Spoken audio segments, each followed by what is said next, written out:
Flying high, you know how I feel. Sun in the sky, you know how I feel. Breeze drifting on by, you know how I feel. It's a new dawn. It's a new day, it's a new life for me, yeah. Turn on your mind now, tune into the feed. We're planting digital flowers from a single tiny seed. Yeah, power to the collective in the data. The hive mind's getting louder, finding voice and control.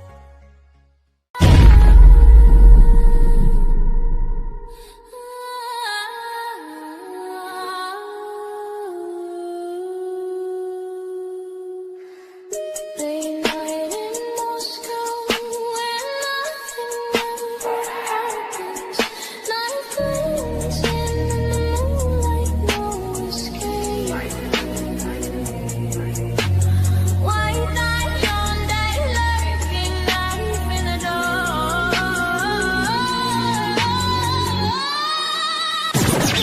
Paranoid searching for a full vision ride. Under surveillance, nowhere to hide. Influence creeps like blood on the floor. Fine line between peace and war. From campus to crypt, the script flips tragic. Mystic and twisted, magic turn manic. Walk through lingers, but the echo remain. Chains of the slain and eternal pain.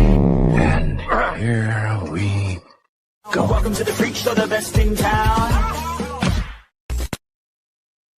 What is going on, Hive? Happy Friday. Let me double check the audio per usual. And if it is a little bit slow to start, the reason why is it is raining cats and freaking dogs here. We got another tornado watch.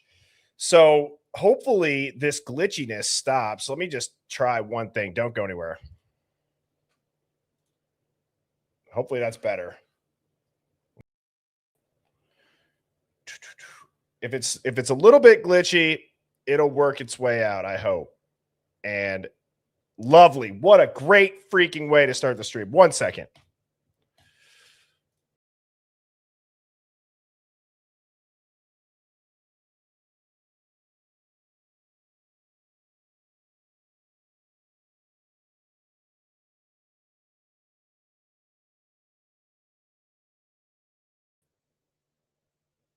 And hopefully this is better. I think it is. So anyways, Hive, thank you for the patience on that. I always hate whenever the stream starts off, a little bit glitchy and things like that, but we will make do with what we have. I'm stoked for tonight. It is the call-in show.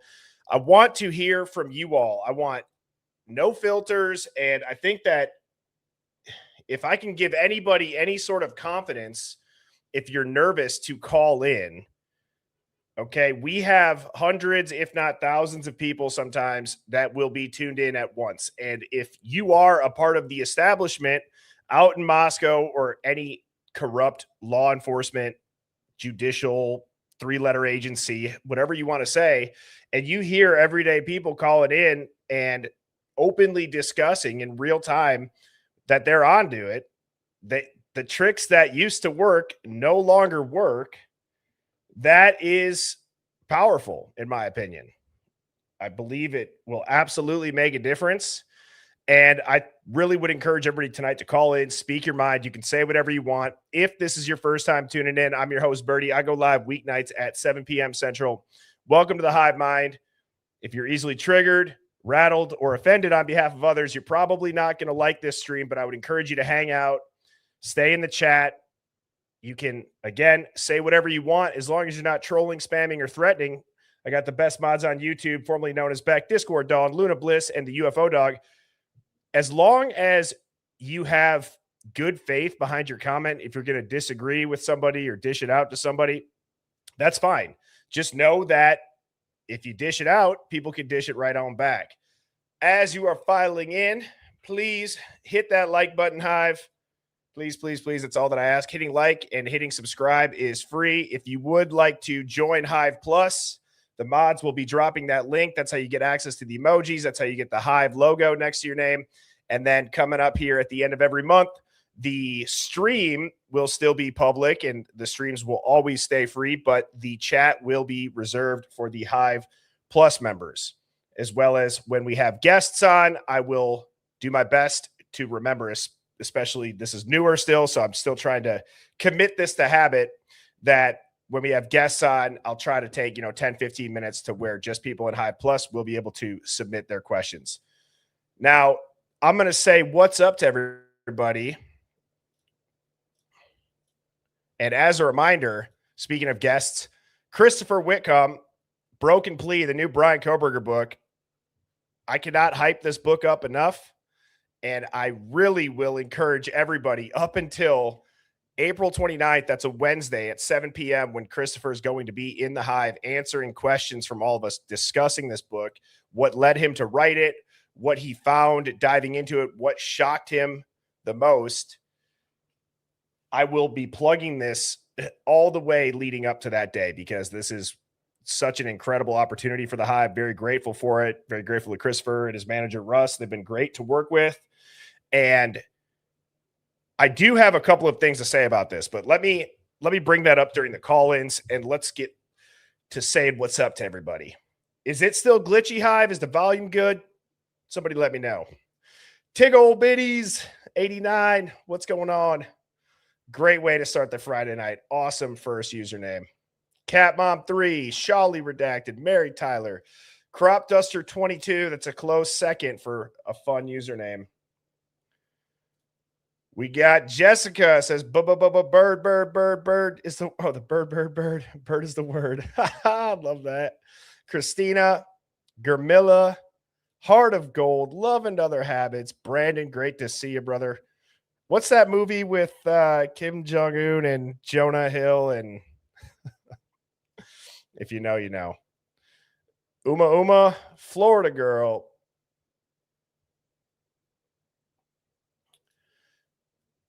Shannon, what's going on? Love and Other Habits says every content creator is talking about the book. Yes, but very few, if any, have the opportunity to interview the author. So again, shout out to the Hive. It is not just me doing this. It's all of us. It will always be a collective effort, hence the saying, power to the collective. Luna Rose, Genuinely Confused, Tumbleweed, Lovely Me, Miss Summer Love, Andrea, Sherry, Kelly's the Man, Tara B, Beautiful Disaster, Philly CC, UFO Dog. I haven't seen one of these in a while. The Burdino and the Hizzy for Shizzy. That was easy. What's up, Phoenix Talks? What's Gucci, my Louie? Kerry J is tuning in from northwestern Pennsylvania. Assman Redacted. Auntie Burger. We got Luna Bliss gifting out a Hive Plus membership. Germilla gifting out 5 Hive Plus memberships. Redact my student loans. Thank you so much for the super chat. As a reminder, any super chat over $4.99 will pop up right here over my head. And Towson DoorDash, jeez, $34. Coming out with a goated super chat right from the jump. I always appreciate that. Thank you so much, Towson DoorDash. What's up, Birdie and Hive? Can you pass along this $34 to Hunter? Oh my God, I didn't read that all the way through. I still cannot believe that eulogy. Just my own humble opinion. But thank you so much, Towson DoorDash. All the DoorDash money. What's up, Life of Chrissy Marie says, hey, Birdie, I don't forget about you in the photos I said I would send. Just been a busy week. All good. All good. And to the Hive Plus members that won, just know that those gifts arrived to my house. So now this weekend, they will be being shipped out. Keep an eye out for that. I will send you tracking. All righty. Krager, Tara B, Meanie, Idaho 4, Investigator. Don't drink chunky milk. And we got Shannon, Krager, and Sleuth and Sweetheart.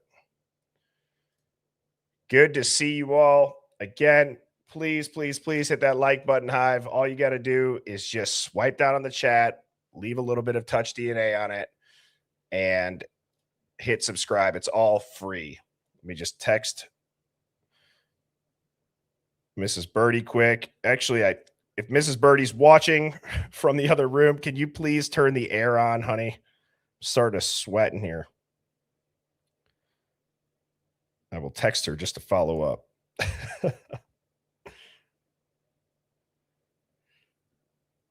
Is everybody else getting some pretty crazy storms by them? I feel like it's been crazy storms over out in the Midwest area. And alrighty. So what I'm going to do here is, before I bring people up backstage, and as a reminder, that link is pinned in the chat. Just tap that, type your name in. Whatever name that you type, I can see. Nobody else can see. You won't be on camera. People will only hear your voice, just so you know. And I'm going to quickly go through the Discord question of the day, because this is a good one. It's a great point. I believe a lot of people have wondered this. This comes from Jeff and Kim. Jeff and Kim had asked, with Maddie and Kaylee being so close, one would think that their parents also would be. How are they not together fighting for the truth? And I agree. This is actually the YouTube question of the day. This came from the comments. So I'll sprinkle some of those in there every now and again. That is a good point, though. I would expand off of that, and I would say, how are all of the family's victims not banding together? Violent acts of crime from happening on campus, right? I've always wondered that.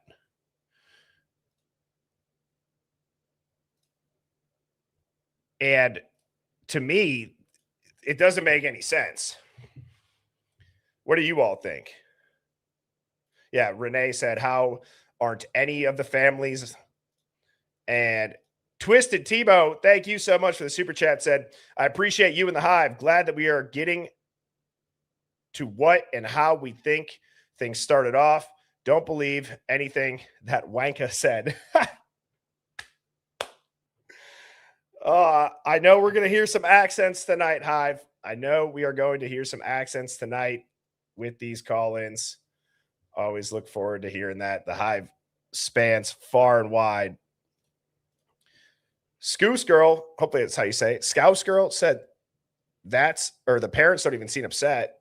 Tiggo Biddy says that's weird.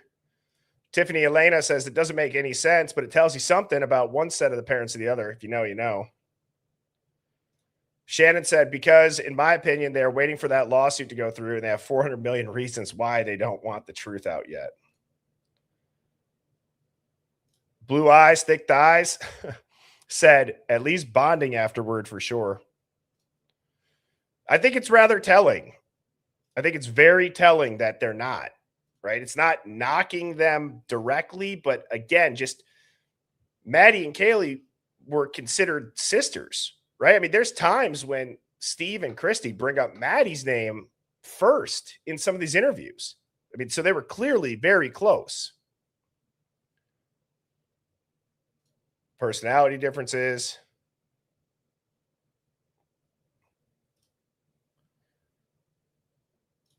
Heart of Gold said, exactly. Maddie's mom and Christy go out to lunch, but I haven't heard Maddie's mom publicly. True. True. So, alrighty. Oh, and by the way, I have to get this out of the way. To the people backstage, thank you for being a little bit patient here. The Daily Mail, so Danger Zone had posted this in our Discord, and I figured let's get everybody a little bit riled up before the call-ins, because just an absolutely ridiculous headline. If you remember the crash out that I had for Globe Media, I'm going to bite my tongue and just try to get this out as calmly as I can.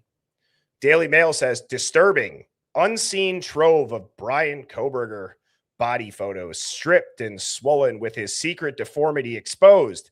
See his murder scars after brave victims fought back. Dude, I mean, really? Really? I mean, he's got a bruise on his bicep, and it looks like they threw a filter on his hands. I mean, that boy's got some bad circulation if that's how purple his hands are. And here's what the article says. I only clipped just a little bit of it. I'm not going to waste anybody's time reading this entire thing, but it says discolored and oddly disfigured hands, bruising, which hints at the savage brutality carried out just weeks prior. The Daily Mail can reveal chilling new photos of Brian Koberger taken days after he was arrested for killing 4 University of Idaho students in one of the most shocking murder cases in American history. The 25 images obtained via a public records request show the criminology PhD student inside Latah County Jail in Moscow, Idaho on January 5th, 2023. They mark a pivotal moment in the investigation, capturing the day when authorities took a DNA sample that would cement a case against Koberger. A cheek swab taken during his jailhouse exam matched the prints on a knife sheath left behind at the crime scene. Interesting. Dressed in an orange prison uniform, Koberger is seen exposing his arms and legs as forensic investigators examine his body nearly 8 weeks after the killings. The photographs appear to capture lingering signs of injury following the brutal November 13th, 2022 attack, according to one former FBI expert. Man, there are going to be so many people in the mainstream that when Christopher Whitcomb's book comes out are going to just look like idiots. They really are. They really are. The stuff that's about to be in this book, I'm telling you, nobody is going to expect, and people aren't even going to know how to counter it. I'm so excited to read that book. I'm so excited to chat with Christopher. I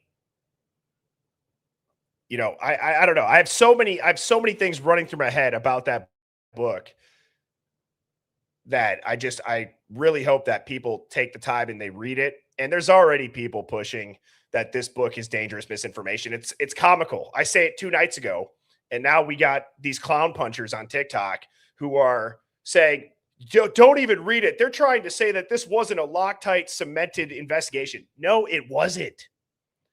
It wasn't. This dude interviews Dr. Turvey, and from what it sounds like, Dr. Turvey is going scorched earth in this book.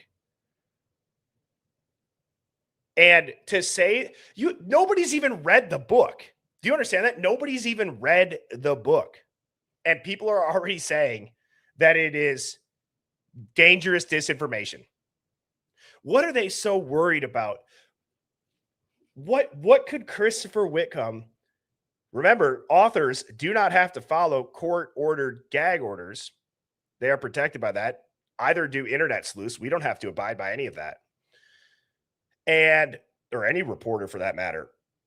But what are they so worried about that maybe, just maybe, Dr. Turvey had or Mr. Whitcomb had that fell into their hands or their laps and now is going to be in the book for millions of people to read? You can't just put a book out there claiming that this might not be what it is and not reference some bombshells, right?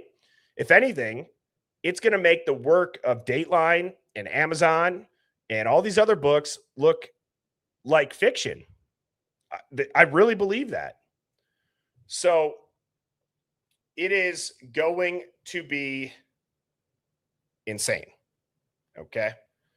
Now, without further ado, let's go ahead and let's start our call-ins. And Hive, you guys know the drill for the first caller.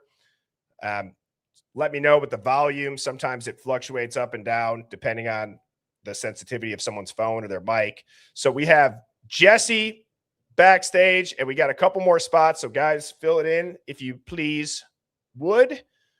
And hello. How are you doing? Can you hear me? Yeah. Can you hear me? I got you loud and clear. So I think the Christopher Wickham book is going to be amazing. I'm excited for your interview with him. I think it's just going to be spectacular. I do too. What have you heard about it? Anything? Have you got any, insights on it? What do you look most looking forward to? I don't really know. Probably everything. Everything? Yep. What do you think? What do you think in the book would be the biggest thing that he would if he could pick one thing to sway people's opinion on that could really do some damage and make a difference in the case, what do you think it'd be? Probably like crap. I forgot what I was gonna say. You're good. I think it would be really good if he can talk about like the audio. That's what I want to know about. The audio on the cameras and stuff. Yes, because I'm very confused about that. When that came out back in December, or when I first heard it, it really changed my opinion about the whole thing. Yeah. I think a lot of people have a lot of questions on it. I'd like to see if there's anything about the cleanup, the DNA, Yes. things like that. Yep, me too. And so what's your, obviously you're the first caller, you're kicking off the call-ins. What do you think your theory is as to what happened? I think that Xana and Ethan were killed first before Maddie and Kaylee came home. And I think when Maddie and Kaylee came home, that's when somebody punched Kaylee, because obviously the blood on the tables downstairs where the ping pong balls were.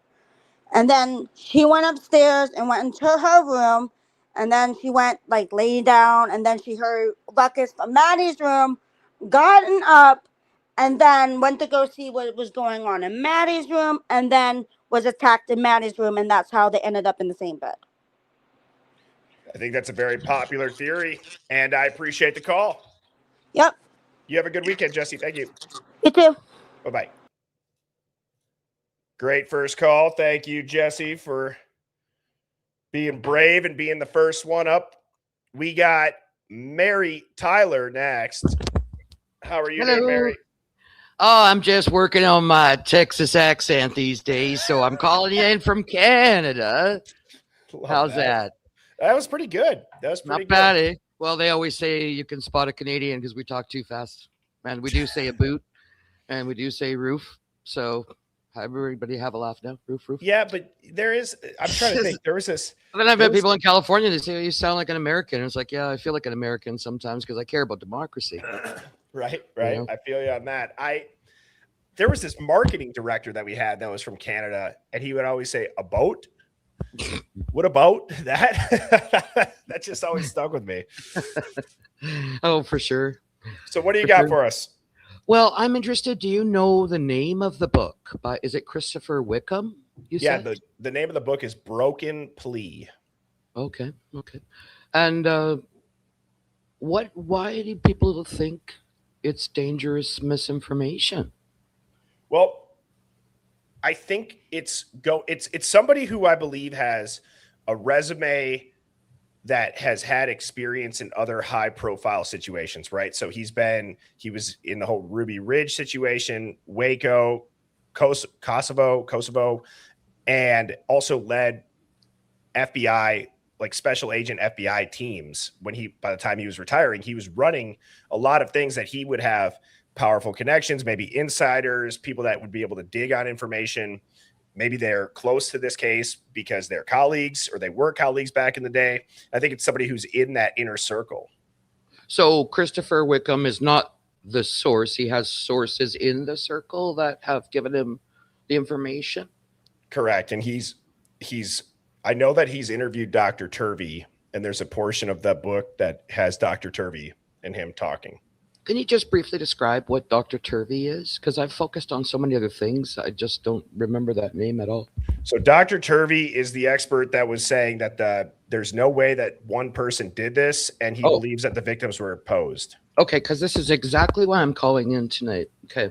Like I watch a lot of different channels, so not just yours, just to get different perspectives.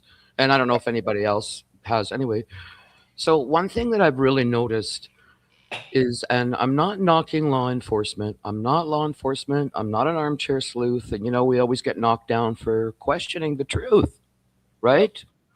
So what I want to know is, like, I see these experts. I'm not going to name people, but I think you know who I'm talking about. A person who talks a lot about genealogy, and she's an expert in genealogy. And she talks about the charts and, how there's a database that they rely on for 2 million. So, if there's an association. But so she has talked about Brian Koberger being a serial killer, number one, and Yep. also she's talked about how the DNA can catch somebody every time. So I want to know why the other DNA still we have no idea who those people were, and the knife sheath had unknown DNA.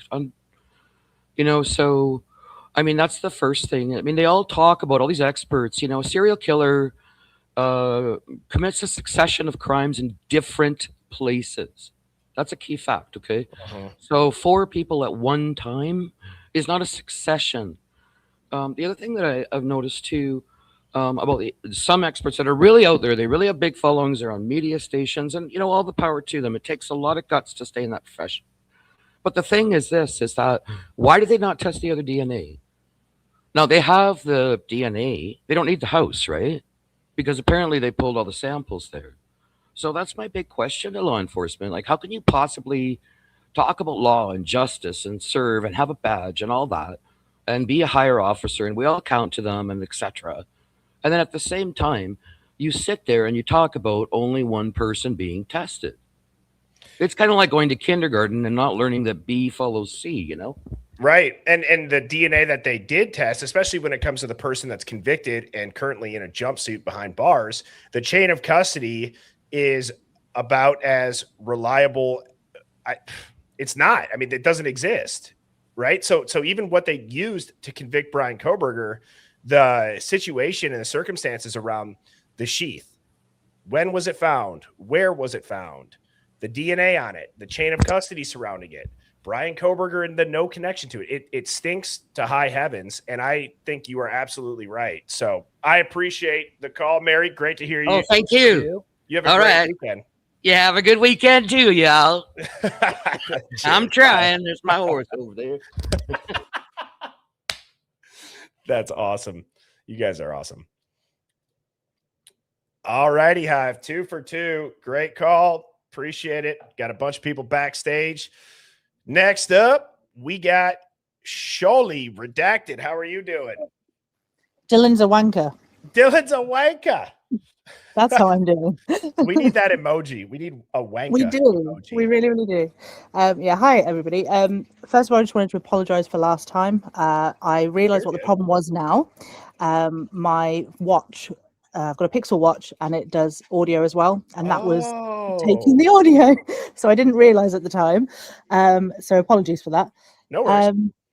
The reason I was calling today is because, and it's sort of a question for you, really. You may remember that there was something I saw about Brian Koberger being suspended before he went to prison from WSU. And there's now been a document released that shows a letter that he received in prison saying that they were putting him on emergency suspension after the accusations. And I thought that was a bit strange. Let me just see if I can pull this up. Did you put that in Discord or anything?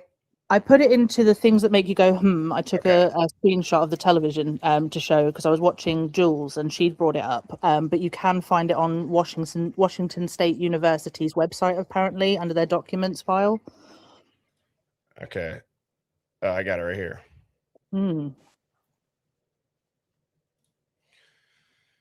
All right. So it says, regarding the case number, Brian Koberger hand delivered to Monroe County Correctional Facility, notice of emergency suspension. I'm writing you to notify my decision to impose an emergency suspension from Washington State University, effective immediately.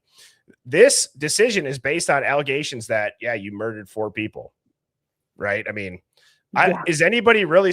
I mean, that is interesting, but I wonder if I would guess, Sholly, that WSU maybe legally would have to do that. Right? Yeah, definitely. I just thought it would happen before that, and I thought it was weird that they were then publicly saying we have to do an emergency suspension after the fact. Because I seem to remember him being suspended. I mean, there was all this talk about him being fired from his TA job, and that would carry an immediate suspension from the university. Right. Well, So that is interesting. But so it says you were arraigned Friday morning. Yeah, they're just you being held. A university can't even use the right grammar. You being held on a warrant for first degree murder. Maybe that is the right thing because the decision's based on allegations that you or your. I don't know. I thought it was strange Christ. verbology as well. No, well, thank you so much. You got anything else for us? No, that's everything. I just wanted to say my thoughts on Dylan and let you know that. Well, I appreciate the call in, and I hope you have a great weekend. Not a problem. Speak to you later. Bye. Cheers. See you. Next up, one of my favorite usernames. And we have, let me just get this back up. We have, they can't redact my beehole. How are you doing? Good. How are you? I'm doing well. So how did you come up with that username? Did it have to do with Murphy, the golden doodle on 1112? I feel like I saw it Yes. shortly after that. Yes, I started with mermaid redacted beehole, and then I That's right. That's hilarious. That's hilarious. What do you got for us tonight? So I was just waiting for live to start, and then I realized, oh, it's so odd that there's 4 victims brutally murdered, and then I suppose a timeline to 4 a.m. And then I started thinking, I was like, I added the 2 4s together, and it comes up with 8, and they waited 8 hours to call, and then you add 4 more, and they called about noon because you get 12. And then the other thing is 4 for angel number is all about protection. Wow. What other that's trippy. What other numerology things? Because I geek out about some of this stuff. So you have 1122, and it was on, or what is it with the house number? It's 1122, and it's in November of 2022. Right. 13 is like 13, I feel like is a number again with the lunar calendar, and it's significant depending on what you may believe in or why that number isn't 13. Also the isn't it the murder numbers that gangs will use, right? You know, I'm not sure about that. I just know angel numbers mostly, but like ones are like new beginnings, 2 are in alignment, and then 3 is creativity. 4 is protection, 5 is change. Oh, no, it's 11. Yeah, no, it's crazy. That is it. I think that there's so many things with numerology in general, whether or not people try to purposely do that. That's where I always kind of geek out about the way of whatever this is that we're living in, this universe, this simulation. And it's like, how are there so many things that line up numerically in this? And not just this, many other things too. No, I just think 4 is significance for some reason, since I just added all that up and all that information. And 11 plus 22 is 33. Right. Saw that too. Oh man. So, okay, when it comes to that, then, so are you just saying that it's a wild, quote unquote coincidence, or do you feel like this was somebody that was planning the dates and the amount of victims ritualistically? I think there is a realistic, like spiritual aspect to it. Definitely. And do you think that this was some sort of like sacrificial ritual? Possibly. It could be, since there's so many coincidences. Well, and if you remember, did you ever watch that Scott Payne interview that I did? I might have, but I can't remember it. So he was the guy who was undercover inside the Outlaws. He talked about how in that white supremacist gang, Odinism is really big. And, the symbolism and the numerology down to their names, down to, how they would do stuff, what they would do to initiate people, all fell back into this Odinism. And there's a lot of numerology and things that are involved with that. Off the top of my head, I can't name any. I'm sure people in the chat would be more well-versed on that. If anybody knows anything about that, feel free to call in and share it. Excuse me. But I appreciate the call. They can't redact my beehole. I hope you have a fantastic weekend. You too. Thanks. Cheers. All righty. Jeez, I got a frog in my throat. 1 second.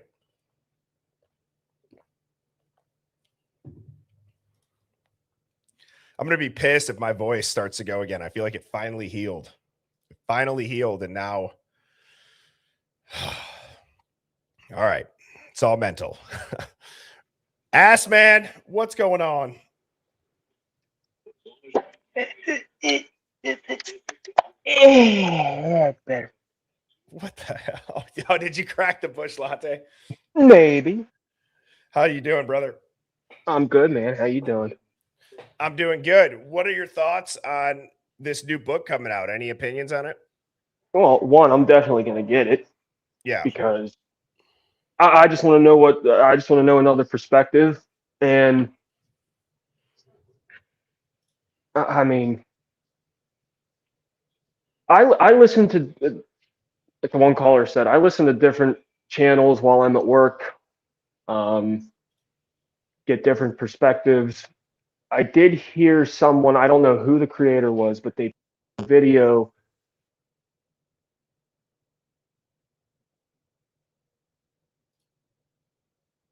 Ass man, did we lose you?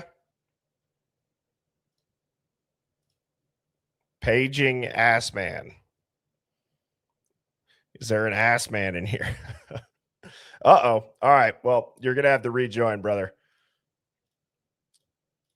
All right. Next up, we have Shannon. Hey, Birdie. Hey, Hive. How are you doing this evening? I'm doing pretty good. Pretty good. I, for one, cannot wait to read the book.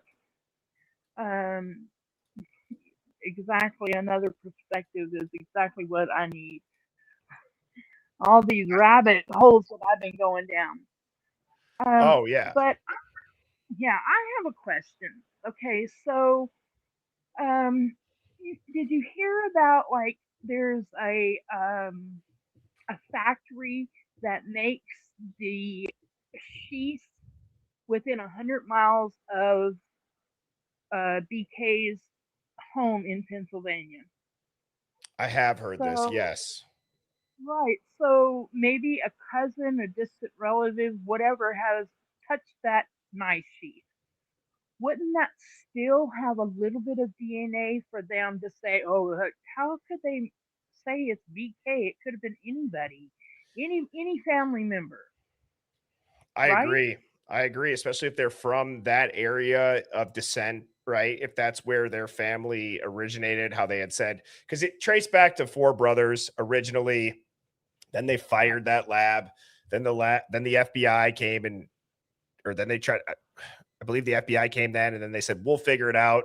They break their own guidelines in order to do so. It's just ridiculous. The chain of custody thing. The DNA being on the knife sheath, the fact that that is the cornerstone of this case is mind-blowing to me. It's mind-blowing to me how much weight it holds in people's heads. And it also is mind-blowing to me how, at this point, with how many people have argued against it, so many that have just parroted that have never taken the time to just go and look up, what is trace DNA? How does trace DNA get there? You know what I mean? They don't even look it up. They just think, oh, it's touch DNA. He touched it. It's there. He was there. And it's such a juvenile way of thinking. Right, right. I have one more thing to ask. How come we have not gotten the contents of their stomachs? Uh-oh. Are you there? Sorry about that. I'm back. What'd you say? Why haven't we gotten the contents of Ethan and Xana's stomach? Then we could already put that, argument to rest. Did they have Domino's? Did they have Jack in the Box? It's just why this whole case drives me crazy. Well, there's a couple of reasons why they're not doing it. And I believe that none of them are for finding the truth. I think I genuinely believe that if they have it, right, because they would have had to do that in an autopsy. If they conducted an autopsy and it was done up to par, you would understand the stomach contents, right? And they did the toxicology, right? So it'd be weird if they didn't do that, but why wouldn't they release it? Well, I believe that there's only a couple of reasons, and they're all nefarious for exactly what you just said. It could absolutely blow the lid off of the entire timeline. Right, right. What You're happens? right. What happens if Ethan and Xana actually did get home way later? Like we've talked a lot about they were home before, maybe they were unalived, or maybe they were killed somewhere else first, maybe they were killed earlier. What if they were killed way after? Right? Like maybe, and I'm not trying to, I'm trying to think through things that we've never really talked about. And I think about, Dylan, Bethany, Lakeland, none of them saw them at home, allegedly. And so what if they weren't? Right? Like, what if they really didn't get back until way later? We don't even know where they are. Well, I kind of think that with Dylan saying that when she ran down the stairs to Bethany, she actually seen Xana. There's no way that she couldn't say, I knew she was, had to have been gone because of all the blood. I mean, you can't look at Xana down a hallway and tell that she didn't have blood everywhere. It's rather disturbing when you think about how much blood was there and nothing was done. You're sleeping underneath that. Like, that's just, it's weird to me. It's more than weird. It's so off that I don't know. I can't even put it into words. Yeah, but what is your thoughts? Go ahead. Well, I was just going to say, so what are your thoughts on Dylan and Bethany with the 8-hour delay then? Do you believe that they were a part of the cleanup?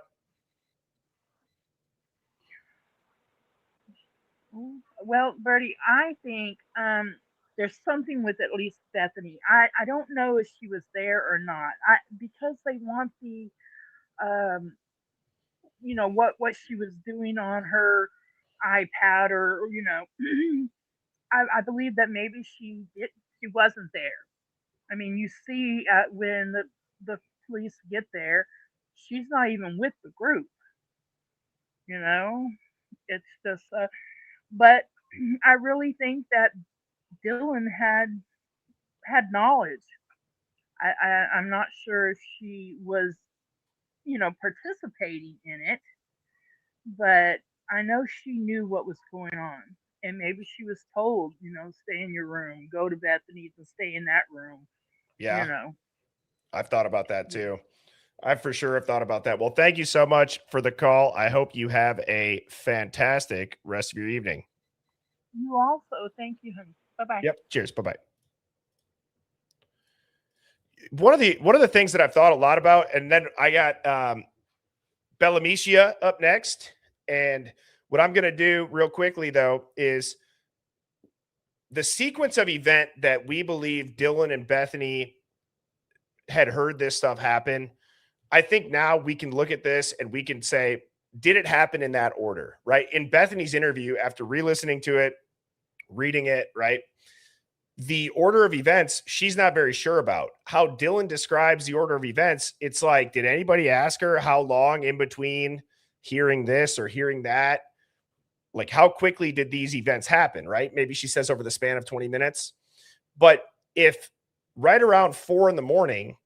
is when she heard Kaylee yell, there's someone here, and then run down the stairs. I mean, Molly's dropping off the DoorDash at 3:59.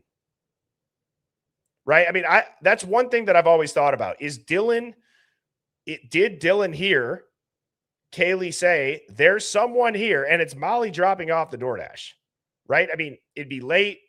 Would the dog bark if somebody maybe knocked on the door? I don't know. I'm just trying to think through things that if it didn't happen as quickly of a progression, okay? So I don't know. I like to think like that sometimes because that would explain that someone's here and then running down the stairs, maybe. Could be. Or that could be way off. But we will never know, most likely. And Next up, we have Bellamicia. How are you doing this evening? Hey, Bertie. I'm doing great. I am so excited about this new book. Oh, yeah? What are you most excited about for? Because I feel like that this new book is going to open. Okay. A lot of people aren't on social media. A lot of people aren't on YouTube. And so they're only getting what they're getting from mainstream media. Okay. So I feel like these same people that don't understand why do they feel like he's innocent? I feel like when they read this book from a man who was FBI,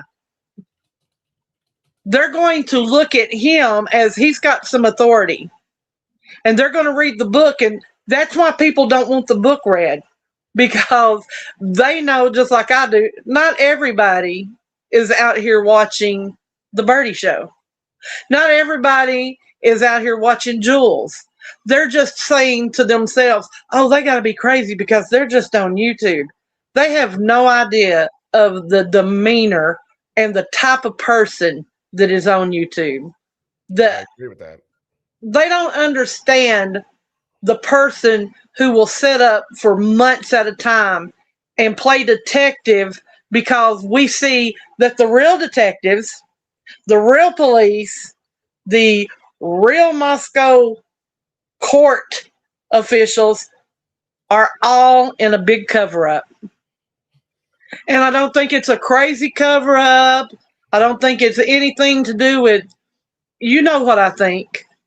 I'm going to stick with this until either Kohlberger is dead or he is freed, that it has something to do with the frats. I think it has something to do with the college, because this is my understanding. If it wasn't something to do with the college, then why is the college so eager to get rid of the house? Why was the college so eager to help cover up things? Because if it wasn't anything to do with the college, I don't believe that they would be so. They were so happy to get that house so they could tear it down. And they didn't just tear it down and donate the wood and stuff to, a place that gives this out to people who are needy. No, they took it somewhere to an undisclosed location and buried it like a bad dream, because they don't want people to have any idea of what's going on. And I honestly think that Dylan is a part of it. I think that she had a lot to do with it. I don't think her narrative of what happened is even her narrative. I think that's the narrative that they came up with, and they made her the little blonde spokesmodel for them because they knew, oh, they're going to feel bad for her. She's a little college girl, and she's had to live through this, and now she's survived. What did she survive? He didn't attack her. From her narrative, they looked at each other and he left. So, I mean, you're looking at me, I'm looking at you. So I'm not your victim. You're not my victim. We're just looking at each other. A victim is someone who has been actually attacked and survived the attack. She has not and will never be a surviving roommate. Well, she is a part of the whole murder, of the cover up, and that 8 hours that they sat in there and let their friends bleed to death is what I feel is the proof that she's part of the cover up. Because why else would you not call the police? Why? Why would you call? Well said. And don't forget, and I wasn't trying to interrupt you. I apologize. I was going to say, I also, you can't forget, Bellamicia, that she also said, maybe he was trying to protect me. That's a quote from an interview for the guy that she made eye contact with. And then runs downstairs and sees Xana's bloody body. And you're right. Think about the precious, life-saving, even if Dylan isn't trained, just natural instinct to hold wounds or get somebody there that knows what they're doing. Instead, you go, I check their phones in the morning and they would usually be on their Snap Map and they're not now. So I'm scared. Why are you scared 8 hours later at noon, but you weren't scared at 4 in the morning? Exactly. And my question is this, and it's just crazy to me. After seeing all the pictures and all the blood, and then all the pictures of the black, whatever that is, I forget what they call it. Magneto black? Yes. After seeing all of that, knowing that that was cleaned up, my question is this. If you came out of your room and you just saw your friend laying there, I know you saw the blood.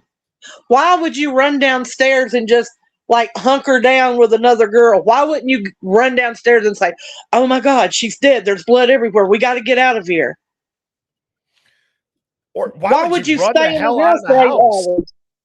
Yeah, that's what I'm saying. Why would you stay in the house for 8 hours? Are you giving him 8 hours to think, maybe I should go back and kill her?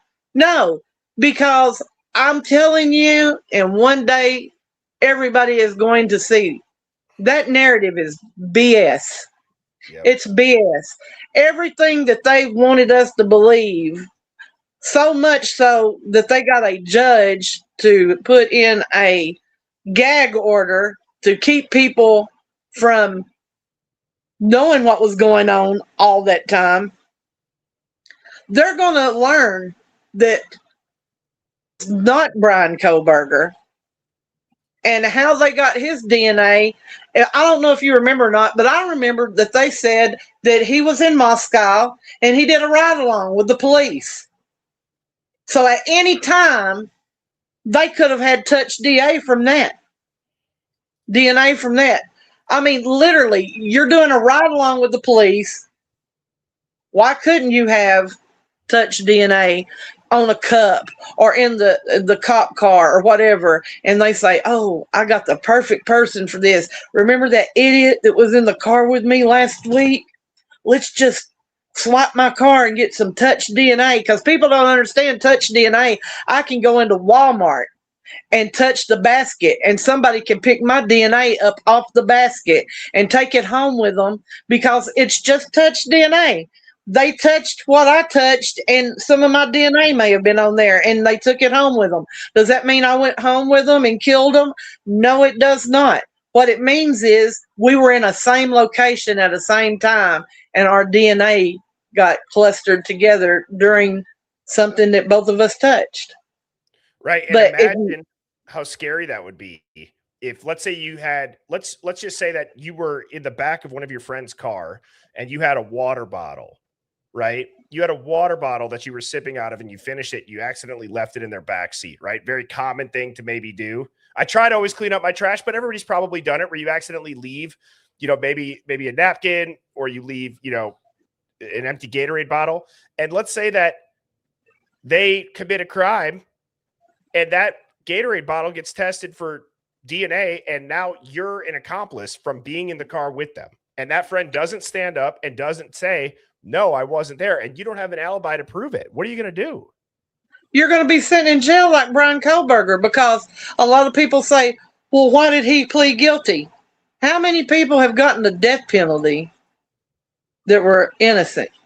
And he's not an idiot. He studied this. He studied this, so he knows this. So he was probably the whole time figuring out, this woman is not a good attorney. She's not here to help me. She's from Moscow. She was a part of Xana's mother's drug convictions. They pulled her off of that. They pulled her off of that so she could represent him. That's the whole situation that we're looking at and nobody looks at, is Moscow pulled her off. Of course she didn't give him a great representation, because guess why? Because they didn't want her to. She was a figurehead. Well, he's got a great attorney that did nothing.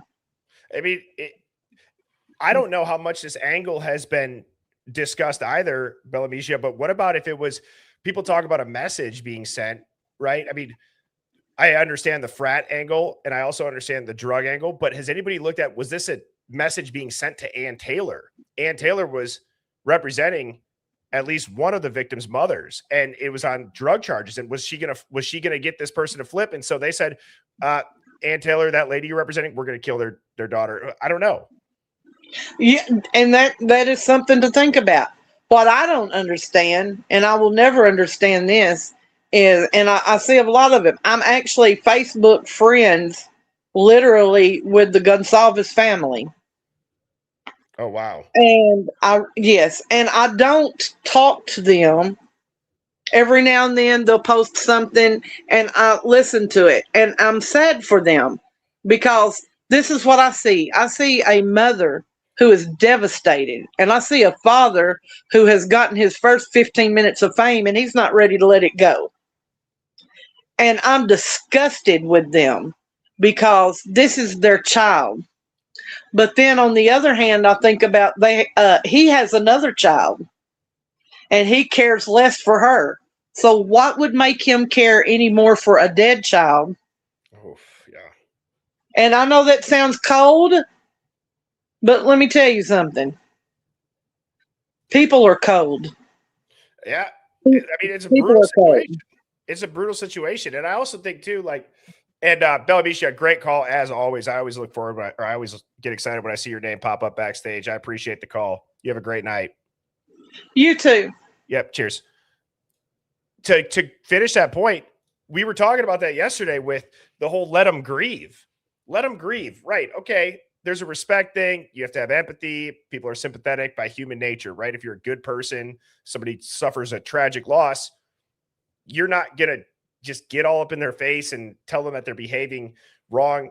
There's always this period of time where people are essentially left to grieve. Then when there's this narrative push that becomes public interest for truth and for justice, well, then it's kind of just people are like, okay, yeah, well, this does also affect everybody now because it could be any single one of us. And I have Sammy backstage, but before I bring Sammy up, I'm going to go ahead and read a couple of these super chats. Blue Eyed Candy, phenomenal idea. I think that if the book is released on an audiobook, I would love to do a Hive story time, chapter by chapter. That would be interesting, depending on the length of the chapter. Maybe have that conclude the streams, still stay up to date on new and breaking stuff, and then have, we'll do our Hive Mind Finds, we'll do Discord question of the day, but then go into a chapter or two where if we could find an audio book download of that, I would absolutely be willing to do that. I love that idea. Moto Man, thank you for the super chat, had said, is it a coincidence that after the news of this book dropping, we get a massive document dump? The G's have already made a posturing video, etc. Yep. And so if you were in here in the beginning of the stream, Moto Man, I had said, even on, there's somebody over on TikTok that I've seen a couple of times now. There's other posts. I called it 2-3 days ago. I said, just wait. This book is going to be dangerous misinformation. But go ahead, let Dateline, let Amazon, let all these douchebags that are putting out this narrative and pushing it down all of our throats with no evidence before the documents were public. The leak, I've thought a lot about the leak. I'm starting to have a pretty good understanding of just where that leak came from. I really do believe that leak, and I haven't heard anybody else say that, but I do wonder if the leaks came from somebody who had access to some of Bill Thompson's documents. And I'm still working through that as far as what that could be, if that's the Brady disclosures, if that's the secretary. I don't know who it could be, but the things that are in the Dateline documentary that we know now, there's only a handful of people that would have known them. Brandy Michelle 14 said, hey, what's Gucci, my Louie? Shout out to the shy ones like me that still show up, support, and help to get the truth out. Thanks, Birdie and Mods, for all you do. Happy Friday. LFG. Redact this middle finger. That is awesome. That's hilarious. Thank you so much, everybody, for the super chats. You guys are creative with that. That's funny. All right, we got Sammy. How are you doing? I'm good, Birdie. How are you? I'm doing great. What do you got for us?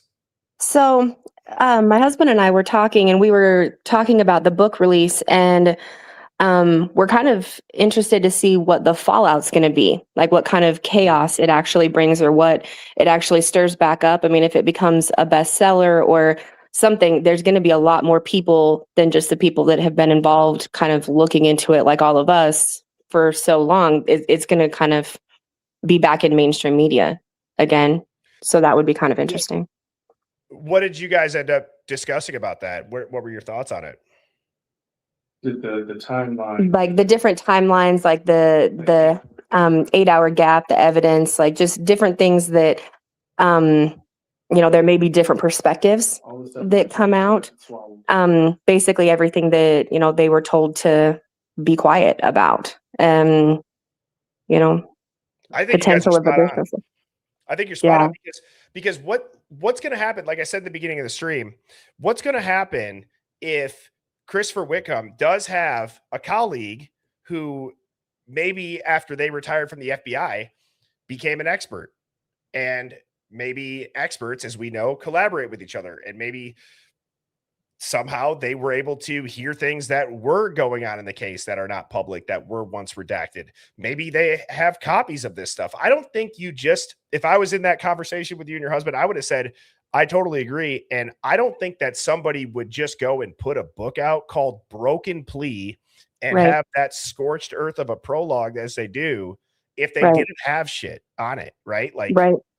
Well, and I mean, my husband did time in the feds, and I'll just say firsthand, just because people interrupting mail is a federal law doesn't mean that the prison system doesn't interrupt mail, because I've pissed a mailroom off and received letters back torn up. Wow. So people say they've reached out to Brian. I don't even know that Brian's getting his mail, to be honest. Like, people say, well, why is Brian being so quiet? What if Brian doesn't know to talk? Could you imagine if that's really what's happening? I can almost guarantee you that that's what's happening. Those my husband was incarcerated. He was federally incarcerated, and he was in Lompoc during COVID. They had, I was on meetings with Congressman Carbajal, all kinds of stuff to try to get them. They have rules that are set for them, but they're basically guidelines. And as long as everybody in the prison is okay with it, they're kind of like just sitting ducks. They say that they have to have soap in the bathrooms. They literally put a jug of soap, like a gallon bag of soap that's supposed to be in a dispenser that nobody has the ability to even access, sitting on the counter, and that's what they counted as soap in the bathroom. So that's crazy. So, I mean, the basic things like that, like for hygiene, are always so just wild to hear about in prison. And then you add a wrongful conviction on top of it. In general, writing up people's mail, it's like their punishment is they're in prison. Oh, for sure. Like that is their punishment. So from your perspective or your husband's perspective, what are your thoughts on the photos being leaked of Brian back when that happened? If you remember the video. Yeah, absolutely. That kind of stuff happens all the time. I can't even tell you how many times I would sit and visit with my husband, and guards would walk by and they would start laughing because they had read our letters. They had been on our calls. Yeah. Oh yeah. They're grimy. They have guards that'll reach out to the prisoners' wives, like the prisoners' wives, to try to hit on them, knowing that their men are incarcerated. They've had prisoners that sit in inches of raw sewage for weeks at a time. It's wild. Like the things that go on in especially the BOP, like the federal prison system, is wild, and everybody just turns their head. I've actually been told by a congressman where my husband was incarcerated that I needed to reach out to the congressman of where he actually caught his case. And when I reached out, he said, "You guys are no longer my constituents. This isn't my problem." So basically, because we couldn't vote for him, my husband was just there. And they're put on a yard with people that my husband was incarcerated for selling drugs, but he was put on a yard with child molesters. They don't really know the charges of all the inmates. I mean, I'm sure that they do, but in a way they don't. And so they're just mixed together, and that's how they're all treated, period. So yeah, because I guess I didn't know. I always assumed that the charges, unless you were going to be in solitary for just a massive crime, right? Like something very brutal. I thought they always did mix people, whether it's I thought it was based on the level of violence of the offense. It's based on like your point system. So if you consistently get in trouble, then you have a higher point. But like the more classes you do, the more like the durations between the times that you've like caught your charges or done things to reduce your points, then you go. So in the feds, I don't really know how state is, but for the feds, you can do max, you can do like a medium, and you can do like a low or a camp. And so, yeah, they're really just kind of put in. My husband's right here. He can explain it better than me. Well, and I want to ask one question too, and you can finish that part. And thank you for sharing all of this. As you finish that question, you can go right into this one, which is, what are your thoughts on what I call narrative seeding, that Brian Koberger is going to get killed in prison? I don't know that that would happen. No, I don't think that would happen if it's just as the prison as it is. Now, I do find it interesting that Steve Gonzalez's brother is incarcerated for murder. Right. That would kind of, if anything was to happen, I would think that maybe, that there was kind of that kind of involvement going on. But I don't, it's weird how prison works, because there's people that think that because he killed college students that he killed kids. They're actually legal adults. Right. So it's not the same thing as, like, inmates don't really look at it the same. That was going to be my next question is, does anybody look at Brian Koberger as a kid killer in prison if they were 20-year-old people? No. Yeah. No. Because they would know I mean, most likely, I'm sure that people know of the Idaho 4 in prisons, right? Like, I'm sure that that word would spread if Brian Koberger's there or other high kind of people, profile inmates. Right. Well, I mean, it would also depend on if he's allowed, like, out in the rec room or whatever. Like, I think he's 23 in, 1 out. So if he's allowed in the rec room or if he has access to media, then yes, he would. If he's not, then I mean, it would really just depend on what kind of media they had access to. Wow. Well, thank you so much for calling in and sharing that to both you and your husband. I appreciate it. And I hope you guys have a great weekend. Thank you. Likewise. Yep. Cheers. Bye-bye. Man, we got so much knowledge here in the Hive and just experience. So that's always interesting. And I appreciate people who are willing to call in and share that. It's great perspective. And so thank you to Sammy and her husband for calling to share that. And okay, Ass Man is backstage. What happened? Dude, Mrs. Ass Man fucking called, trying to redact my ass.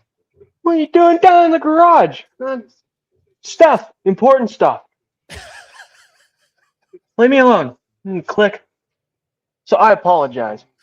I do have to say, first of all, I do love my wife. I know. She like she has to walk across like an estate. No, she's in the living room right above the garage. So I could hear her literally like open the recliner of the couch and then call me. Why can't you just walk down the fucking steps and come talk to me? Your wife is like the recliner dad, where if you're being too loud as a kid, you heard the recliner feet go down. Yeah, exactly, like, dude. I'm getting fucking Vietnam flashbacks here of my childhood, being like, shit. Oh man, she hears the Bush latte crack, and you're talking to Birdie again, and she's just like, "Not tonight." Who are you on the phone with? I'm like, I'm talking to Birdie. Are you watching your damn thing again? Yeah, I am. Well, so the point that I had been asking you, if my memory serves me correctly, is that I had asked you your opinion on the book and what you believe could be in the book that could kind of start to change the momentum on people's opinions of this case. It's going to be another, I think, good input on just in general, just on the case. I think it's definitely something that once we read it, we may have some more information, just like why we all are in the Hive, and it's going to be more information. I will say this, whereas that lovely British lady says Dylan's a wanker. Yes. I do got to say, I in America, I'm just going to say it. Dylan's an asshole. But I'm not just going to rip on Dylan. Bethany's an asshole too. Where the fuck was she? I know. It's crazy. She's not going to show up. She's going to play all the shit. And we don't know if she was there the morning after because for some reason all the faces are still friggin' redacted, and we know who the people are, half of the people. So let's cut the shit. With Dylan and Bethany, what pisses me off is they get the innocent. I'm just an innocent girl, and I didn't. No, you're a fucking adult. Why these cops treated them like they were like on like the Disney Channel? Mm-hmm. Of like, well, is this what happened? Yes, that's pretty much what happened. No. What the fuck happened? 4 of your roommates are fucking dead. Yeah. And you were home. I can't If it was two fucking guys, that the questions they wouldn't have been treated so easily. We all know that. So the fact that it's two females, we're gonna kiss their ass? Fuck that. Not only we've talked about the kid glove questions, the softball questions. Not only that, the way that these detectives and the people who are interrogating them or interviewing them, they make it crystal clear. And again, this is not an interrogation, right? Just to make it very clear, you are not a suspect. I don't believe that they're saying that to trick them. I really think that they're saying that to them to be like, hey, please tell us what you know. We're not considering you a suspect. We need to know everything, though, that you do know. And then it's the most vanilla, broad, doesn't make sense. The lack of all of these people being interviewed, I'm not trying to be rude. This would be an assessment that I would give, even if I didn't know it was from the Idaho 4 case. I listen to some of these people that are talking, and I want to be like, are you a person? Like, are you alive right now? How do you go through your life and be this close in proximity to a quadruple homicide that's on the world news, and it's just like elevator music and sawdust and dip spit in your head? That's all you got. There's not even a brain there. You know what I mean? Like the way that these people are talking, it's like, how do you not remember? How do you not try to recall? How do you not maybe try to, it's like these people just walked in and they're like, oh, what do I got to be here for? And it just seems so there's no, like, it was staged. I want to help them. Yeah. It just, I don't know. It was absolutely staged. You can call it shock, like the media does. That's not shock. I mean, how many hours went by? It wasn't like they immediately took them from the house down to the police station and questioned them within like 20 minutes. And no. Some time has gone by. You have time to collect your thoughts, call your family, talk to friends. No, you can't play. You can't play. I'm a pretty girl. I'm just dumb. And no, you can't. You can't do that. And the fact that these cops are just eating it up like, oh, it's okay. No, you're a fucking cop. You're not a guidance counselor in a high school. And some girl like keyed your Mazda or something. I mean, do you know the other thing too with people who, like you were on the phone with someone earlier, and they said, well, I'm just, people just watch the main media. I mean, my best friend since first grade, still close with him. His wife and my wife, best friends. Like, love it. Live right up the street from us. It's freaking awesome. But I would talk about this case, and my buddy's wife would be like, "You're insane. He did it. There's the proof that he did it." I'm like, "Where's the fucking proof?"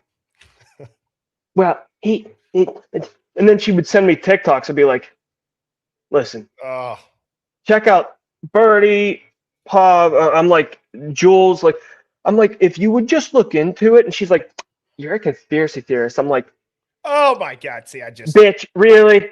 Really? I mean, I'd be curious, like how many people in here right now have tried to put their friends who have said that onto the Hive or maybe another creator in the Idaho 4 cents, and how many of them have actually done it? Hopefully they do, and they take, their friend's word at face, or not just at face value, and they're like, okay, if this person believes it, then I'm going to at least check it out, right? And even go ahead. When I first joined the Hive and started watching you, Birdie, like, I even told Mama Ass Man, I'm like, Ma, you got, because my parents, they watch YouTube, all this shit, and I'm like, you got to look into this. And, oh, look into what? I'm like, this Idaho 4 case. Hey, no, he's just such an asshole. I can't believe that evil bastard just went and murdered those innocent students. I'm like, oh, for the love of God, Mom. Like, no. Yeah. I'm like, this isn't like where you guys grew up in like the 60s and 70s. No, this isn't that. Like, this isn't. I'm like, look into it. Well, what do you mean? There's so much shit because we have access to the technology that I know I bring up all the time in the Hive, and I sound like some sort of tech nerd, even though I hate fucking computers. But people have cameras all over their houses. Hell, fucking Tesla owners have cameras all around their Teslas. Oh yeah, it's ridiculous. You can track shit. You can see shit. You could go on your phone right now and download an app to see live streams of different highways and road cameras and drive-through cameras, and that's what I think pisses me off the most about this case is, like, you really can't track the phones of the other people you were tipped off, Moscow, ISP. You can't track the phones of other people that were given tipped off as people of interest. But ever since Brian Koberger's name was brought up, no, he's good. No, she's okay. No, she's good. You should be allowed to smack these people. I mean, even Bill Thompson, he sounds like Bill Thompson. If I had to equate also his tone and pacing when he's talking about it, he sounds like a customer service rep that is trying to explain to you why your package is delayed, and you can barely understand them through their accent. It's just so poor, and you're listening to this and you're getting more and more frustrated, but you can't crash out because you need the information that they're telling you because you need your package. And it's like, then you can apply that to the kids too. You don't sound like the way they don't sound like the way you would expect them to. The part that stands out to me is outside of sadness and the sad emotion. You want to know what else you don't hear? Where are people that are furious that their friends got slaughtered? Where are they? Right. Where's the empathy? Where's the sympathy? Right. And you mean to tell me that Bill Thompson, anyone else in that courtroom, even those on the jury, how would you feel if these were your children? Right. I mean, like I said, this happened to my kid. Yeah. I wouldn't have any patience for it. And what I was saying before Mrs. Assman redacted my ass, there was a video that Steve G's other daughter that he, doesn't talk to, or I don't understand the relationship, none of my business, no disrespect. If they're listening, God bless you all. But where she says, oh, your brother or whoever, what happened to them, that wasn't just an accident. That wasn't just a coincidence. And what happened to Kaylee wasn't just an incident or an accident. It's crazy. I mean, this is a grown woman. Well, this is a grown-ass woman. She has her own kids, and she's calling out her own biological father. It's just the shit to this day. I'm more confused than I have been since this case took off. I'll never forget where I was sitting when I heard about this case. I'll never forget the original narrative, and I will never forget even after the trial last summer. Oh, yeah, he did it. He's an asshole. Oh, he's Satan. Oh, I just And remember. that's when I would click on stuff, and then all of a sudden other videos would pop up. Yours was one of them. I'm like, well, this is interesting. Yeah, But that's what the feds want us to do, is to not look into shit. I The agree, bro. government and the feds don't want us to look into stuff. They don't want us to do our own research, have our own opinions. No, we're just, oh, that's what they said, so that's what happened. Well, Assman, I appreciate the call, brother. I'm going to move on to some other people. Good luck with Mama thanks. Assman, and don't You get too, man. God bless y'all. Don't get redacted too hard tonight. Probably will. Cheers. Happens to the best of us. See you, man. Peace. See you, buddy. That's funny. All righty. Next up, we have Heart of Gold. How are you doing? Hi, Bertie. How are you? Hi. I'm doing it going? great. What do you got? Well, I want to be redacted because it's been a long while since I've been redacted. Anyhow. Okay. That's awesome. What do you got? So first I want to kind of go off something Sammy was saying. So I've had two friends now that have been wrongfully convicted. One has been exonerated. One is actually still in prison. Hang on. Sorry, Heart of Gold. Go back 10 seconds. 10 seconds. You cut out. Oh, maybe I need to sit differently. Okay, so I want to ping. See, I've been watching too many videos. Oh, you're good. You're good. It could be my Wi-Fi too with the storm, but I got you loud and clear now. Okay, so something that Sammy was talking about. So I've had two friends that have been wrongfully convicted. One that has been exonerated, that spent 14 years in prison. One who's actually still in prison. He's been in there 11 years. He's now been through 11 years of appeal. It's been all the way to the Supreme Court. It's still on a habeas corpus, still waiting. And he actually was found convicted with zero evidence, no DNA, no gunshot residue, nothing. And so anyways, I just want to talk about like prison and how they were saying if he had the media room. So he actually has like a TV in his cell and all that. So like as far as whether people know what Brian did, because like I don't know about Idaho prison because I'm in Montana. In like the Montana prisons, if you get life, like you have access to, like you can have a TV in your cell and that sort of thing. So people have access to the news, the mainstream media.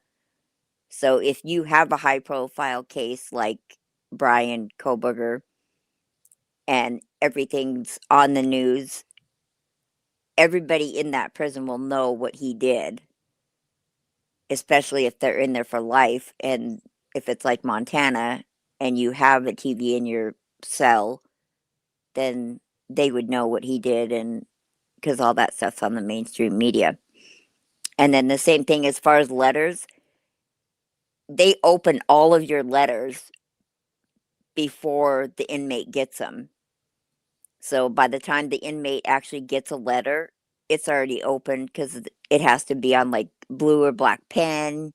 You can't write it in color, marker, whatever. They make sure nothing is in the envelope and that sort of thing. So have you ever had him not get a letter from you? Yes. Because I wrote it in not gel, like a black pen, but it wasn't ink. It was like those gel pens. And so it came back to me. You also can't send a stamp on it. You have to go to the post office and it has to be pre-stamped because they don't want you putting anything behind the stamps, like any kind of drugs or anything like that. So you have to go and get it. The ones that are actually like printed on the envelope. So can I ask you to? So I'm assuming he's in there wrongfully convicted of murder. Yes. And if you don't mind, kind of the Cliff Note version of when this went off the rails for maybe you or for him, if you've talked to them about when did he realize like, oh my God, they are going to convict me. Okay. So what happened was he actually was having beef with his neighbor. Okay. So him and his neighbor were arguing because he actually was in prison for something else. And while he was in prison, he lived with his mother and he had a motor stolen from him. And he suspected the neighbor guy. So when he got out, him and the neighbor guy started beefing. And so they would get into, and they lived, they were neighbors, but they had like 2 acres of field in between them. So they would argue back and forth about whether or not this guy stole this motor from him. Of course, the guy denied it. And so they would argue. So for like 3 years, they were arguing back and forth. And so they would just like call the cops on each other for stupid shit. And so, and the guy that ended up dying was like a CI for the cops, or like did shit for the cops and the sheriff department. But he also was a dealer. And so anyways, they would get into just arguments, and then they would call the cops on each other and try to get restraining orders, and they were just going back and forth. So I think the cops kind of wanted to set him up because he was having beef. But I've had beef with my neighbor for 30 years. Wow. Because actually I have a different neighbor now, but I have beef with these guys too. But That's just crazy. over stupid, like there was an older lady that lived next door to me, and when my kids were younger, they would throw the football back and forth, and she would call the cops because their football would roll in her driveway. So I mean, yeah. The neighbor things, they do escalate rather quickly. I mean, I've seen some messed up stuff on the internet of neighbor fights getting out of control, specifically one where don't look this up, but if anybody knows what I'm talking about, the people across the street when they're shoveling their snow and that guy runs into his garage, and it's very traumatic to watch. Don't watch it. And anyways, getting back to what you wanted to talk about with him being in prison. Yeah. So he was outside. The guy that died was outside, fixing his car one night. It was dark out. It was like 9:30 at night. Somebody ends up using a gun, killing him.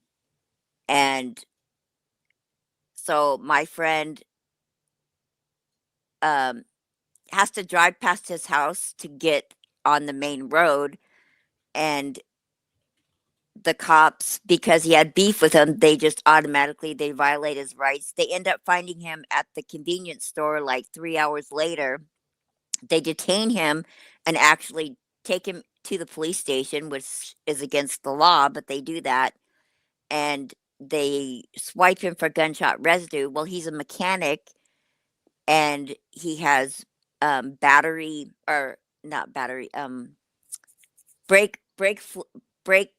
flu, or not brake. Yeah, I know what you're trying to. Yes. And did it test positive for it? It tested positive because apparently brake, when you change your brakes, the sawdust or whatever from brake has the same compounds as GSR.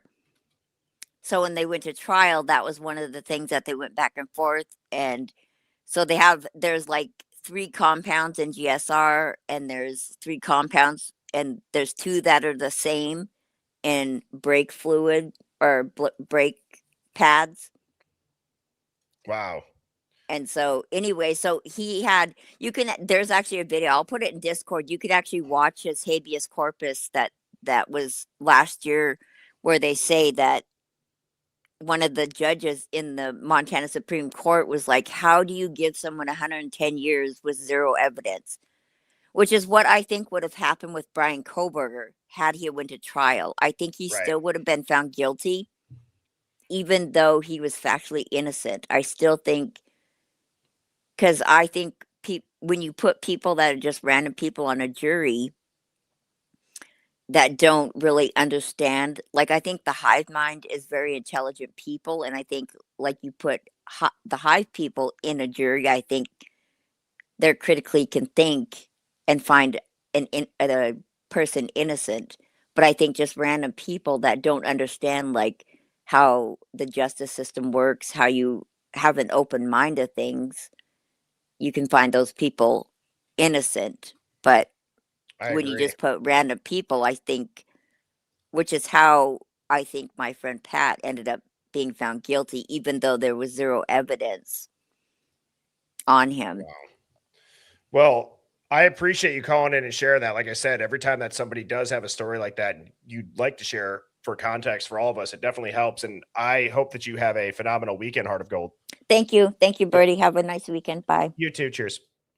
She brings up a great point with, people in the hive, they would most likely be a good person to have on the jury, somebody that can critically think. I talk about, the roundabout thing a lot, where it's like there's people that sit on juries that they don't even know how to drive in a damn roundabout. And I am going to show this because I'm traumatized from this one time. I'm where these cars are right here. If you can see this, just because I almost got smoked. I'm right here. So I just came around here, boom. And this person goes and does this and goes that way and almost sideswipes me. And it almost happened again. This is the second time now. I was mid-bite on a Chipotle burrito at lunchtime on Wednesday, and the same thing happened. Somebody went this way around the roundabout and almost smoked me in the exact same spot. And those are the type of people that you could have deciding if you're going to be going to prison for the rest of your life. So yes, I do think that it is important to have people who know how to critically think on your jury. Otherwise, you're absolutely cooked. And Detective Mowry's next, but once again, his device. Oh, if you hear this, dude, your device always says device not connected, and it won't let me click add to stage. So I'm not sure if you're listening and you're swiped out, but nonetheless, we have a bunch of people backstage, and we have Dame Shutterbug. How are you doing? Hey, Birdie, first time caller. First time caller. Love it. Well, we got you loud and clear. What do you got for us? I have a question. Do you remember way back when the Cowboys went to the house and the news was there and they wouldn't look up and they got in their black automobiles and they left? Yes. They went in the house and they retrieved something. Do we know anything else about that? No, if I remember that interview correctly, as far as what the reporter was saying, she had said they got the whole place lit up and they had the blinds open. They were still covering their faces. Then you see them walk out. They walk to that black minivan and the guy can't figure out how to use the automatic door. And it's kind of just they're shuffling in there and they scurry out. There's an argument that you see either a sheriff's badge or a marshal badge on that one dude's jacket. But as far as what they were there for, I do not believe that anybody knows what they found, what they were looking for. And I think that's what the reporter was even saying back at that time. Right. So nothing has been discussed about that since. Yeah, I agree. It's weird. What were they there for? Right. Okay. And then my other thing is, as a former 911 telecommunications officer, Nice. I noticed right away that the heavy breathing and the hello was not Hunter. Whoa. No, it's not Hunter. Hunter's in the background saying, get out, get out. But you listen to that 911 call again. I promise you. Now I got to pull this up. It is not Hunter. It is someone else that is with them. Trust me on this, okay? I'm going to. Hang on. I'm going to pull this up, okay? And let me just, Idaho 4, 911 call. Is there a specific version that you listen to? I that can't remember the version, but I know it was when the phone was passed around. Okay. And it's right before, I think it's after, I can't remember if it was Emily or. I think I saw Outkast. He popped up with an enhanced vocal or enhanced with vocal remover.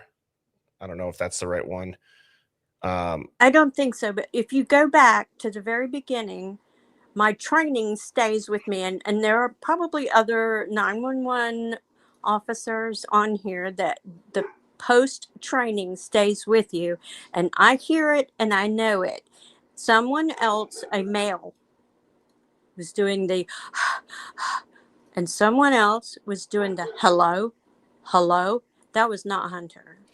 Wow, I'm intrigued, and thank you so much for sharing that.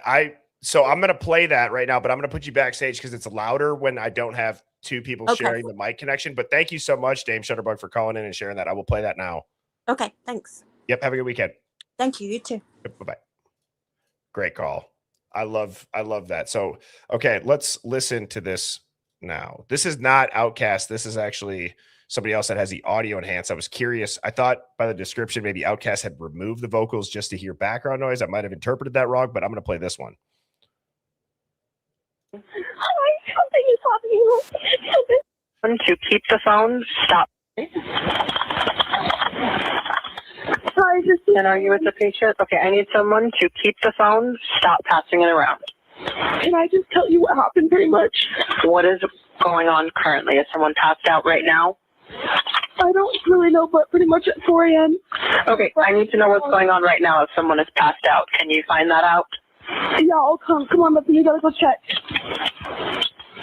But we have to.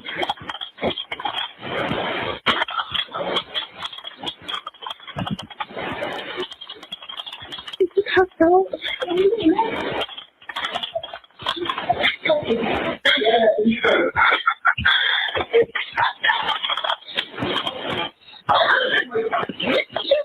What's wrong? She's not waking up. I have to pause it there. She's passed out. What's wrong? She's passed out. What's wrong? Are you kidding me? There should be an outrage over this. There should be an outrage by the families that just.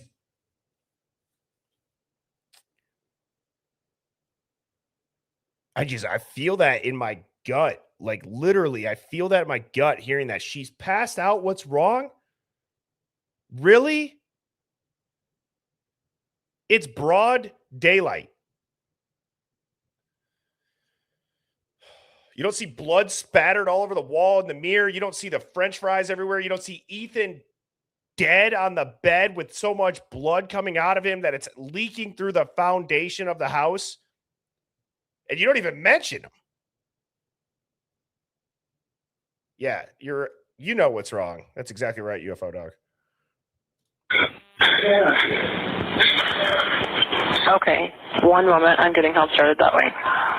Okay, thank you.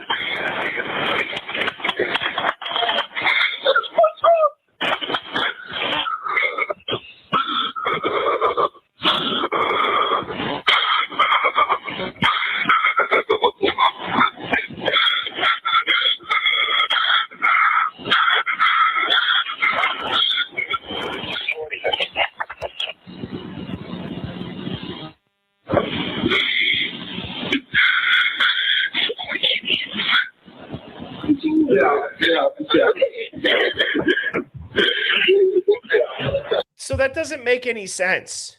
Think about this. Listening to this right now, this again, we're going to talk through this before we get to what Dame Shutterbug said. And real quickly, it's you hear them saying, what's wrong? She's not waking up. But yet every story that we hear as far as the documents go, it's that Hunter Johnson went up there and checked and told them to get out, get out, get out. So how is she saying she's passed out, she's not waking up, and say what's wrong? Are they at the bottom of the stairs saying that? I mean, that's a long time in between when, I mean, that's about 30, 40 seconds before you hear Hunter say that. So you're going to tell me that they weren't looking at it. No, they were looking at it. Bethany does the when they ask if she saw Xana, but the 911 call doesn't make any sense that they're doing it like that. So Okay, and how old is she? She's 20. 20, you said? Yes, 20. Here's one. Okay. Hello? Hello? Okay, I need someone to stop passing the phone around because I've talked to 4 different people. Okay, sorry, they just gave me the phone. Is she breathing? Hello? Okay, I need someone to stop passing the phone around because I've talked to 4 different people. Okay, sorry, they just gave me the phone. Is she breathing? Hello? Is she breathing? No. Okay.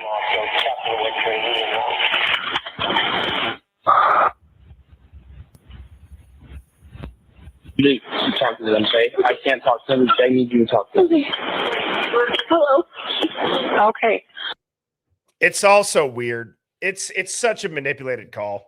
It's absolutely manipulated. I don't buy it for 1 second that's the original 911 call or that it was not heavily spliced, changed. We know it's redacted. That makes no sense. That makes no sense. I don't even know how you could try to do that. How could you try to do that under the pressure of your 4 friends, or apparently you don't know where anybody else is. You only see Xana. You don't know that Kaylee and Maddie are even at home, or Ethan's in the bed bleeding through the house next to them or next to her. How under pressure, how many people would be able to do what they just did and pass it around and have all this chaos and the breathing and say what they did? And I mean, that is so chaotic that it would almost be hard to recreate. You know what I'm saying? That's unbelievable.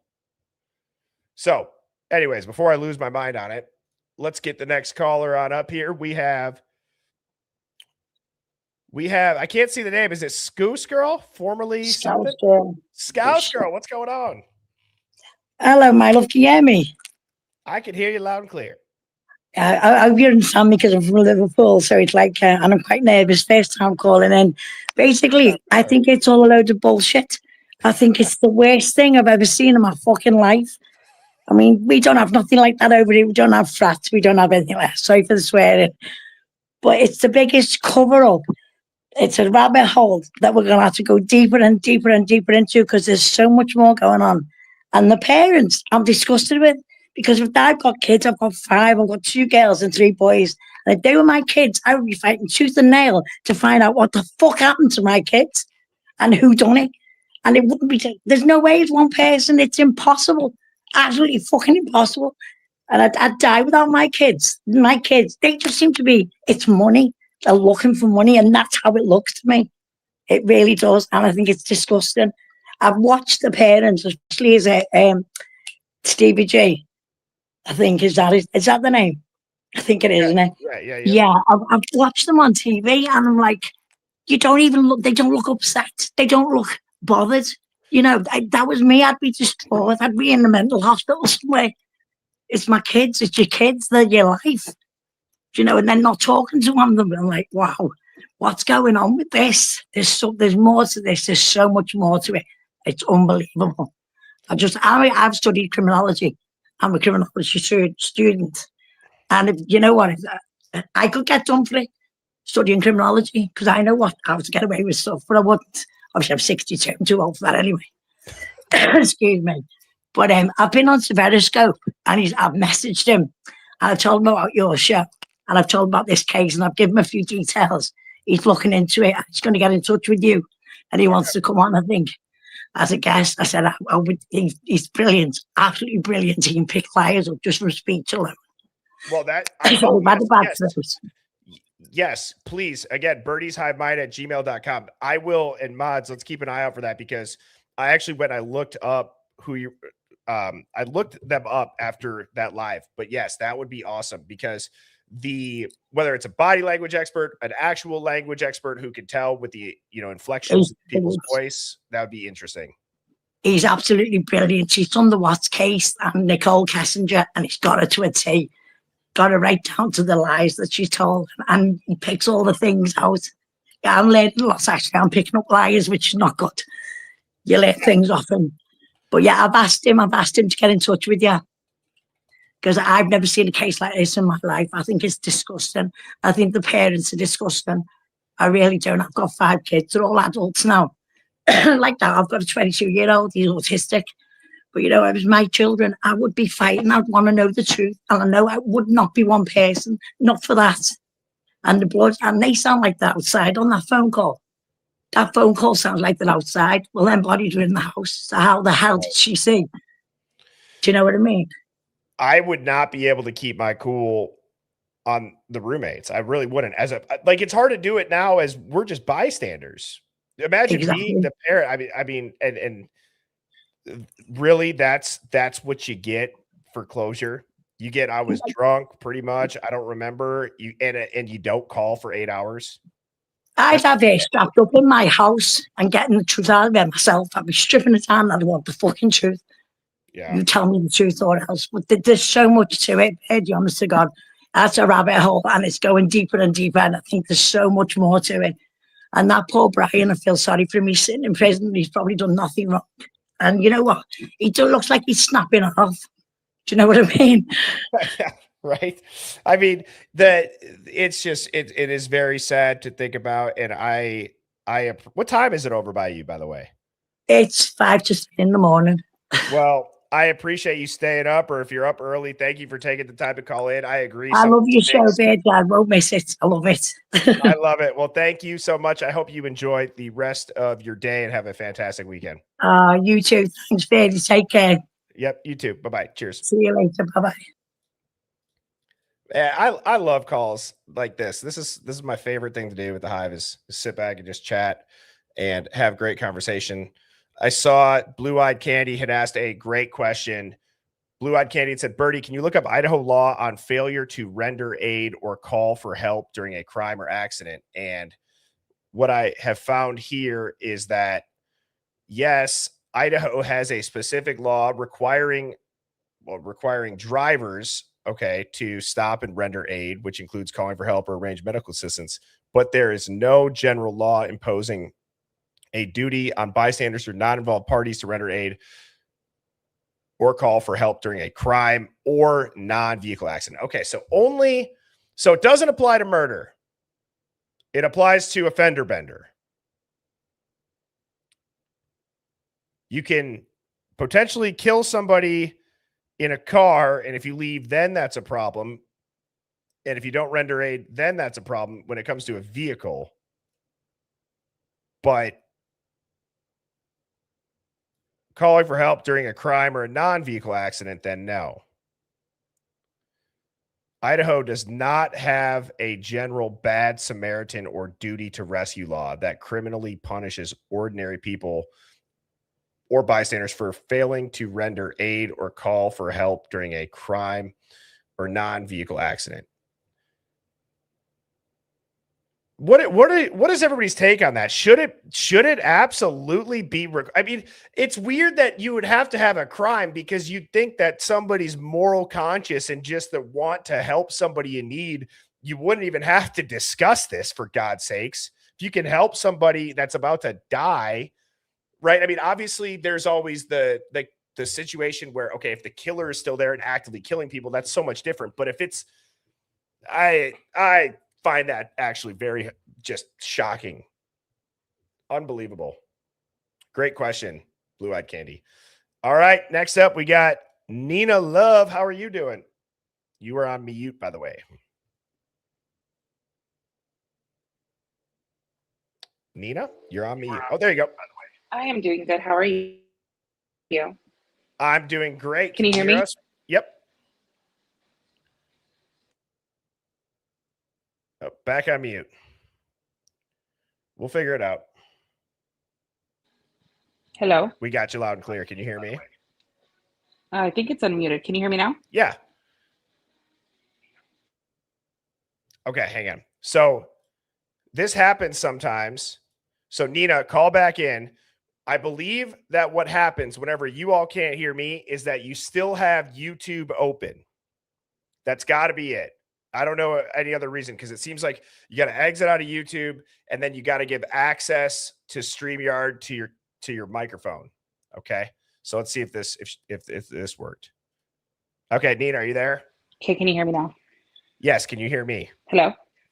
Yeah, Oh, I can no. hear you now. Oh, okay. Phew, thank goodness. All right, we got you loud and clear. Sorry, What's you going guys. on? No worries. So I just wanted to talk about so a couple two calls before this. One of them had said something about somebody being convicted, and they did find GSR on their hands. Well, my father was arrested back in, I want to say it was 2010. He was sitting down 5 years for a double homicide, and he gave a false confession, which by doing the false confession, they had basically told him that, well, we know one of your sons are in prison fighting a murder case that has not gone on yet. But we can give him a better deal if he just plead guilty to this. After interrogating him already for 12 hours, no food, no water, nothing, no sleep. As soon as he would put his head down to go to sleep, they'd come in, turn the lights on, bang, and it was ridiculous. But he was able to we found an attorney for him who, he did a really, really great job. And the GSR, going back to the GSR, he also had GSR in his hands, but he used to build bikes for people. So, he'd put them together for them. Well, they were able to determine that some of the particles that he had on his hands definitely came from the bikes. Also, the arresting officer who put the handcuffs on my dad, he had GSR on his gloves from shooting his gun a day prior. So It's the like trace experts DNA. were able to identify.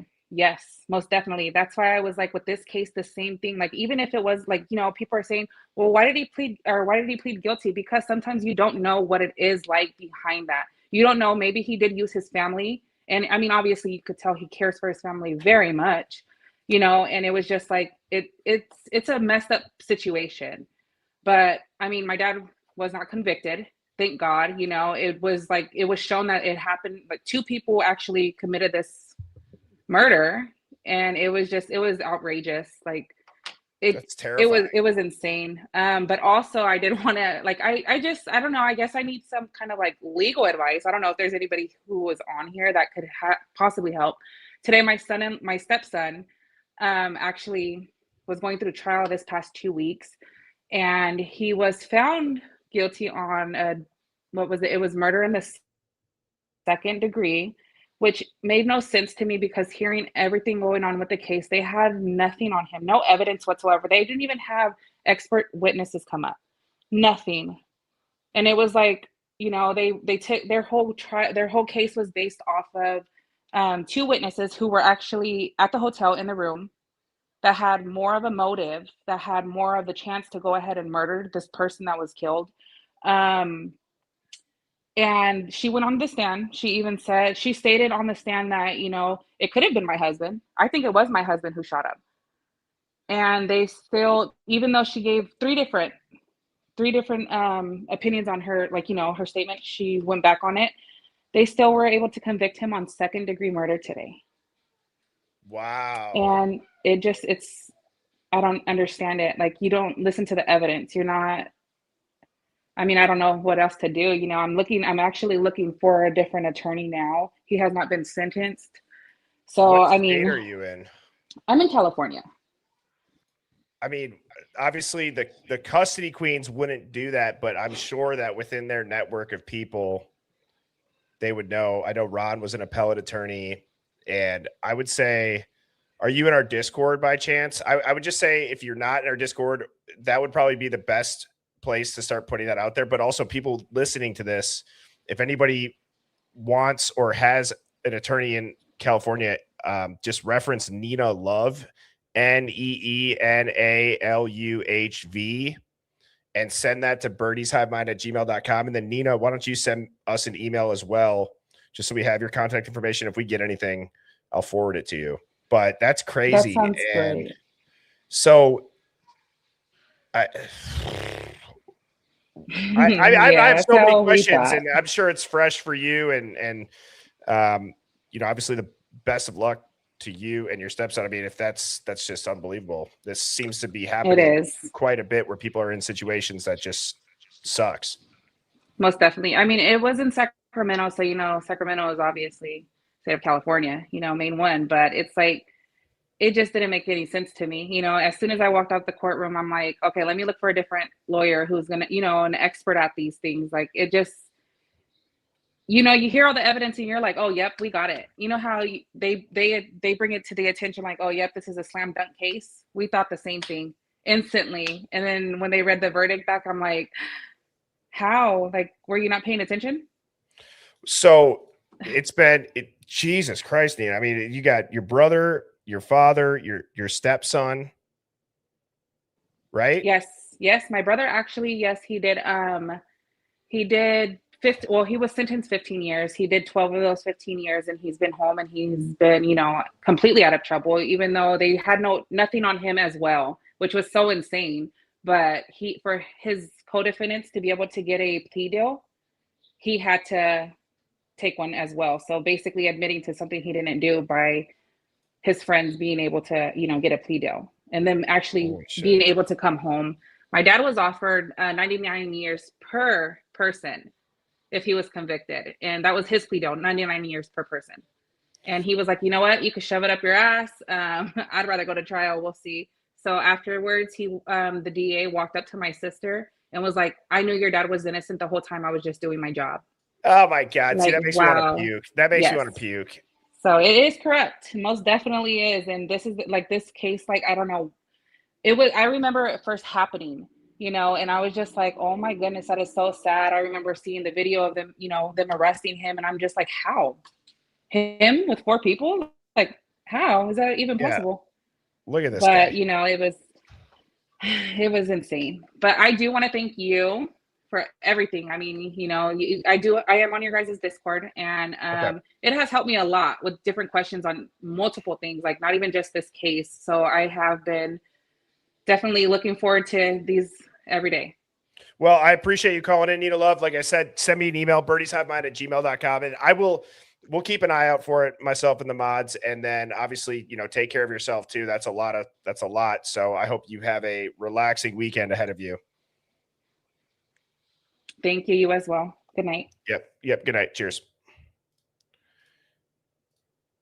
All righty. Next up, we have Hibiscus Girl. How are you doing? Okay, I think I unmuted myself. You certainly did, and we got you loud and clear. Awesome. Okay, so few different things. One of them was we're on a good stream with prison talk today. But my husband has done several years on state time as well. And along with the letter sending and receiving, for any letters to come out or go in, they have to be read first before they get them.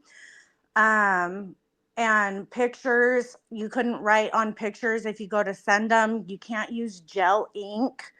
And the stamps too, they would have to be sent from the post office. You couldn't have an actual paper stamp on them because you can liquefy the drugs and they can lick it off of paper and get high.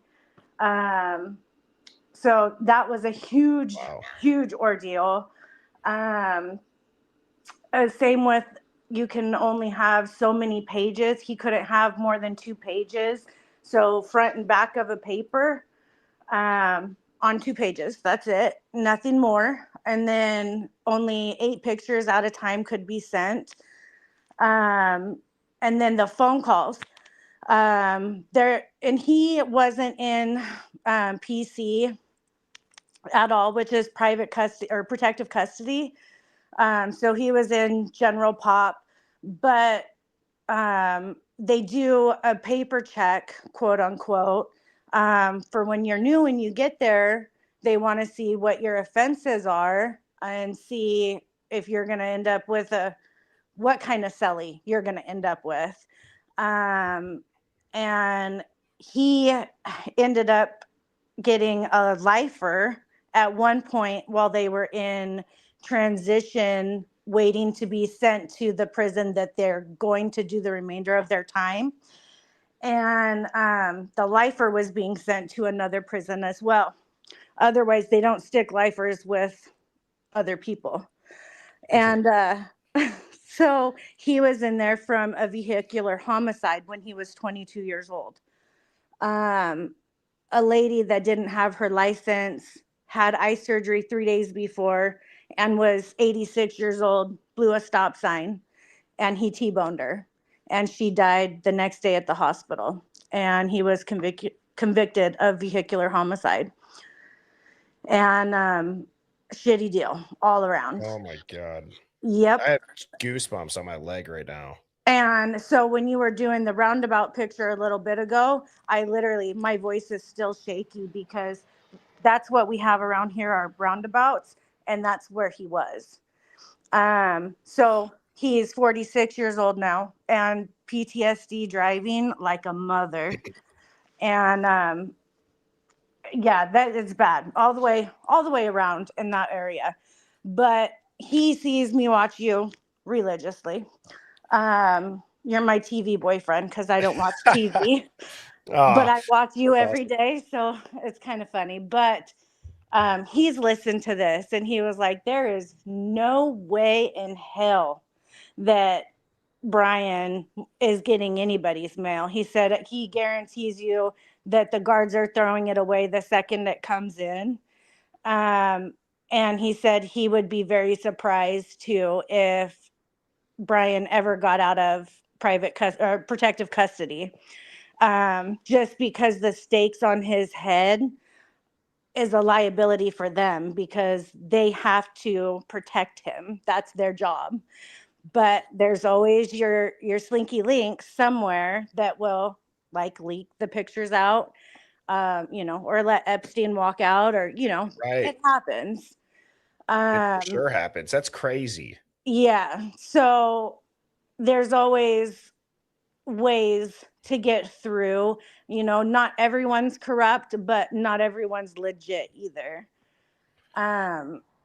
So those were his inputs on that. Wow. I think that one thing that I've realized too is that the not getting the mail makes a lot more sense to me tonight than it has in the past based Yeah. on people sharing it. So thank you to not just you, but the other people that have also shared that. That makes a lot of sense because I know people have expressed that they've written to Brian or they've tried to get a hold of him, and yeah, they're probably just not letting it through. Well, and the same goes as it's probably not getting out either. Right. That also, So- well, there was, I believe. Yeah, you're right. I mean, I haven't seen any. The article had said that he was calling his mom a lot, but I didn't see anything about letters. You're right. Exactly. Everything has only been to his parents. Nothing. There's not been anything mentioned about him talking to the attorney or trying to make anything known from himself inside of the system. That's well, I appreciate you calling in and sharing that. Do you have anything else to share this evening? I think Dylan and Bethany are gonna fall down sooner or later. They can only keep their mouths shut for so long. I think that they're Guiltiness come is gonna out. kill them. I don't know how they have not had any leaks with people on campus or who know them. I think that's why they don't live here anymore. Yeah. Well, Yep. I don't think that you're alone in that opinion, and I hope that you have a great weekend. Hibiscus Girl, thank you so much for the call, and Thanks. you have a great night. You too. Bye. Cheers. Man, just some crazy situations for people that have been calling in tonight. And again, thank you so much for sharing all of that. We have a couple more calls left, and we have Denver. How are you doing? Good. How are you, Bertie? I'm doing great. We got you loud and clear. What do you got? Well, real quick, touching on the letter writing. Yeah. I know in Colorado and in some parts of California, they don't allow any mail going through anymore. They all got tablets. What do you mean? The prisoners have tablets now. Oh, like And- like they're getting the like your Yeah. emails. Yes. So they can do video chats, they can do phone calls off of it, they can do emailing off of it. So a lot of the prisons are not letting mail in, period. So I don't know where he's at, if they are doing that. All prisons, from what I understand, are supposed to switch over to it. So Man. depending on where they are with it, that might be why. Yeah, and I would see why they would do that. But the first place that my head went to, for better or worse, is just like it's only a matter of time before somebody hacks those things or jailbreaks them. No pun intended. And Yeah. you can start sending whatever through them, unless they're not the best at all, because they're not really. They keep them in their cells. They're not monitored with them. I have my ex-husband's in prison, and he violates the restraining order with it nonstop. So they're not the best, but that would kind of also explain if he's on a tablet, he's not going to get mail or be able to write mail. They don't let it in or out anymore. Sheesh. Well, that's interesting. I also, and I want to hear what you have to say about the case, but I also had heard something. You guys, a lot of people have brought up the stamps. I heard something. I think it was in a Chicago prison with toilet paper had killed 2 or 3 random inmates because somebody was smuggling in toilet paper that had been dunked or something in a very potent whatever drug. I don't know what drug it was. I just saw this on the news not that long ago, or I saw this on X not that long ago. And whoever was supposed to get that toilet paper, I think, to like put it on their tongue as a tablet, it didn't go to them, and then it ended up killing a couple of people. Wouldn't be surprised. That's crazy. They're smart. They're creative. So, all right, back to the case now. What do you got for us? Okay, so just a little kind of background on me. My grandfather's sister was killed by Richard Speck, the mass murderer that killed all the nurses. Was his first victim. So your grandmother was? No, my great aunt, my grandpa's sister. Okay. So I've seen a lot of court stuff. I've seen a lot of that growing up because when documentaries come out, they contacted him, things like that. So I've been around it a long time. And then my grandfather, same grandfather, his youngest son ended up going to prison for murder. So I've seen that aspect of it too. Of, people that, oh, I hate murderers. And then people like, well, that's my son. He's not a murderer kind of thing. But the thing that hit me was I've seen how families react and they don't run to the media. Families don't want to be on the media. They don't want to be shown. They don't want their tears out there unless it's facts for the case. And most of the time they're told by the attorneys, don't talk. What are you doing? You're hurting your relative or whatever. So in that aspect, I don't understand the concultancies, like at all. I'm going hoarse too, Bertie, just so you know. No, you're good. I can hear you all right. And I do wonder, what do you think this case would be like if you were to take that specific family, but being the Goncalves, out of the media? Would this case sit a little bit different in people's minds, do you think? I think it might, because I know it's not a popular belief, but when a judge gets pissed and you're their next trial on board, you're going to pay the price for it. As much as people want to say, no, they're fair, they're not. If the judge is pissed off with what's going on in the trial, he's at his wit's end. Okay, take the plea, let's get out of here, blah, blah, blah. I don't want to hear about another traitor. I don't want to hear about this. I want it done and over with.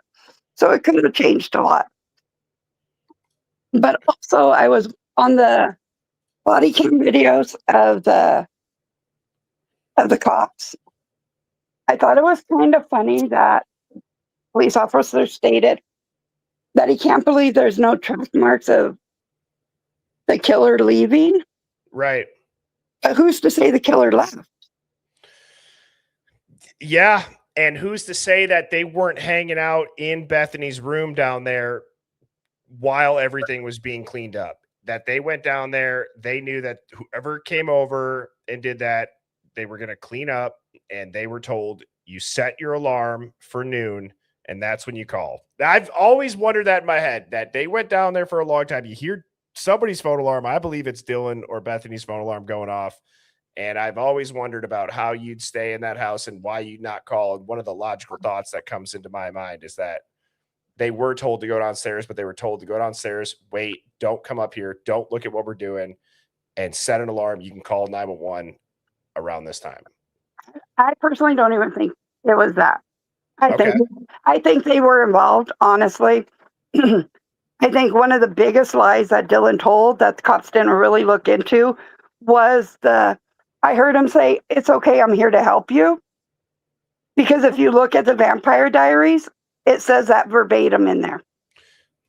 Right. And That's so- been a big point of controversy for sure. So right there, I would have been like, okay, she's not giving us a whole. Why did they not take lie detectors? Yeah, I mean, other than maybe it's not admissible in court, or it's It's not. another. It would guide you a little bit better. I agree, and I would. You know what? I could probably, and I would probably guess that it's. Oh, Moscow doesn't have the resources to do all that. It's like you don't have the resources to do an interrogation, really. They have the resources if they wanted them. That's the thing. Every police department has the resources. You just gotta want another department to come in with you. It's an ego trip. And I think they screwed it up so bad that they didn't want their egos hurt and just let it fly as it was. I don't think Brian Kohlberger did it. I said it from the first day. My family's so sick of hearing it. Right. But looking at him and knowing how hard you have to use a knife to get through someone, especially bone, he doesn't look like he has that strength. Not that many times, at least. Maybe a couple times, but to get through a bone, that is strength that is beyond, I think, his norm. He might do a little bit of boxing, but he ain't fighting in a cage. Right. That's a good analogy because, and also you got to think too, what about just the damage to the knife? If, or what, your hand slipping off and cutting yourself. And don't tell me that this whole bruise on his bicep is 4 people fighting for their lives while being stabbed. Give me a He break. would have had a gash. It wouldn't be even a cut or bruise. He would have a gash on his hands. That blood is so slippery. He would either gashed it from I don't even know what it's called because I don't mess with those kind of things, but the little stopper for your, Right. I agree. right down. But to get through this bone and to pull it back out, it's not so much getting through it, it's pulling that back out. With all those notches in it, right, you'd have to have some amazing strength. And yes, maybe a couple times, but not over 100 times are you wielding, fighting off people, and still being able to walk out calm, cool, and collective, unnoticed, and then go and do some handy dandy repairs on your car so that way you could change it up a bit. It looks like, honestly, it just looks like a big Saturday Night Live skit when you look at the facts and what they accused him of. Yeah, as far it seems scripted. It seems too perfect, too coincidental, too unbelievable, yet it makes for a perfect story. Yeah, and I'm sure the Moscow newspaper sold tons off of this, and I'm sure the media over in Moscow had big bonuses at the end of the year. Like, it's a huge story. But the thing is when you take someone that is not mentally 100% there to fight for himself, he's not going to fight for himself. He needs everybody else to fight for him. And I don't think he's 100% mentally there. And the longer he stays in there, he's more and more just going to give up. Well, hopefully somebody does come and, defend him. Hopefully this book starts to, send some shockwaves through this narrative. And Denver, I appreciate the call. I hope you have a fantastic weekend. Thank you so much. Bye-bye. Yep. Cheers. All right, we got Fiji. How are you doing, Miss Fiji? Hi, I'm doing good. How are you? I'm doing great. What do you got for us this evening? So here, I'm gonna break it down. 3 different things. Well, Okay. 4, but 3 things that I kind of wanted to go through. The camera in the back, never heard of ever again. You know what I'm talking about? The camera in the back. That it looked like a game cam. You know what I'm Oh, talking yeah, about? yeah, the one that was over by the light pole or in the backyard right off of their Yeah. the patio, yes. So that camera was taken. So that one, and then the van. 2 females in the van that evening. And we see 2 females going into a van right around that time Oh, when the wait. girls are I'm so getting home. sorry, Fiji. You're talking about there's the camera that people have thought in the trees, but don't forget too that there's also that film group project, right? Is that the one you're referring to? Yeah, Oh, okay, gotcha. right behind the house, right Yes, there. yes. And they saw Yeah, the girl run to the back and get into the car. Yes, yes. yeah, yeah, and the van. Yeah, the second one was the van. Yep. And then the third one was the crime con. Look here, don't look there. Right about the time when the book is gonna, you know, come about. It just seems interesting.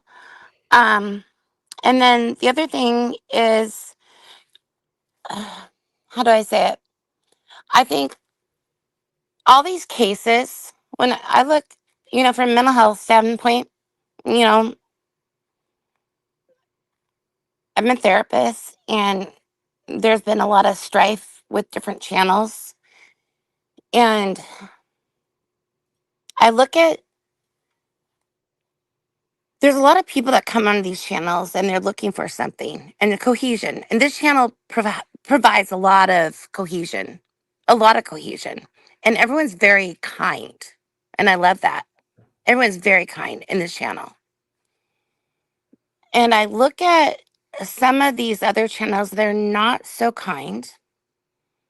And I look at some of the stuff that could have happened. And I'm putting this context with Bethany and Dylan. What could they have gotten out of it? What could they have gotten out of? So she got 100 and what was it? What did it get up to? $139,000. Yeah, I don't think it's somewhere around, mid 130, So 140. so what would they've gotten out of it? I mean, I'm thinking dumb and young. What could they've gotten out of it? You know what I'm saying? I don't know about you. I don't care if I'm 20 years old or not, but I don't care if I'm poor as hell. 130 grand to go through that mentally for the rest of your life and potentially end up getting caught because of how big the case got and just how I think sketchy it is. I'm not taking that chance. I think they would have been scared. I think they were probably scared would be my thing. That's my thought. I don't think that they were there. The more I'm looking outside of it, I don't think that they were probably there. And I want to blame them. I look at the 8 hours and I want to blame them because it does not make sense. It really doesn't. It doesn't. It doesn't make sense. And I want to blame those girls. But what would they get out of it? Right. I mean, that's a good point because you think the behavior of, because I agree, they for sure, I don't know anybody that would argue against that. Dylan and Bethany for sure they know more than what they've let on. That's, I think, very well established across this Idaho 4 community, at least here in the Hive. If they actually held a weapon and did it is, subject to people's opinions. I tend to lean on the side that they most, in my mind, I don't believe that they stabbed anybody. I do believe that they absolutely know what was going down, when it happened, who it could have been, and 8-hour delay was to either aid in a bed somebody who they knew did it and had time to clean up. They're covering for somebody. But as far as the actual stabbing, I mean, does anybody in here think that Dylan and Bethany actually killed them? I mean, I'm just going to ask. I mean, I don't believe that they killed them. Do you? And for her to drive up to Coeur d'Alene, it would make zero sense. That's a long drive. That didn't make sense from the get-go to go get Kaylee. For Kaylee to drive back with her rental car wasn't even her real Range Rover. None of that fit in to the narrative. You know what I mean? So none of these puzzle pieces, when when all of us sit back and look at all these puzzle, like my mom's really into puzzles, right? And when you look at it from a puzzle and you try to put it all together, none of it fits together. No. None of it fits together. The only thing that fits is that Moscow Police Department did not interrogate these young women. They didn't ask the correct questions, like the normal questions. Uh, These girls were terrified. It sounded like. I don't think Bethany was there. She called her father. She said, can I get home? Get me the hell out of here. And I don't want to ever come back. They were scared. To me, that spoke of organized crime. And if you know much about organized crime, they do infiltrate small police departments, especially with colleges that are going to get. They were doing deals with Arizona where there's large drug trades coming through. So there's that. So I'm kind of teeter-tottering back to kind of giving them a break. Okay. I mean, hey, it's okay to go back and forth on it because this case doesn't make a whole lot of sense. And look, where I was kind of going like, you know what I mean? Right.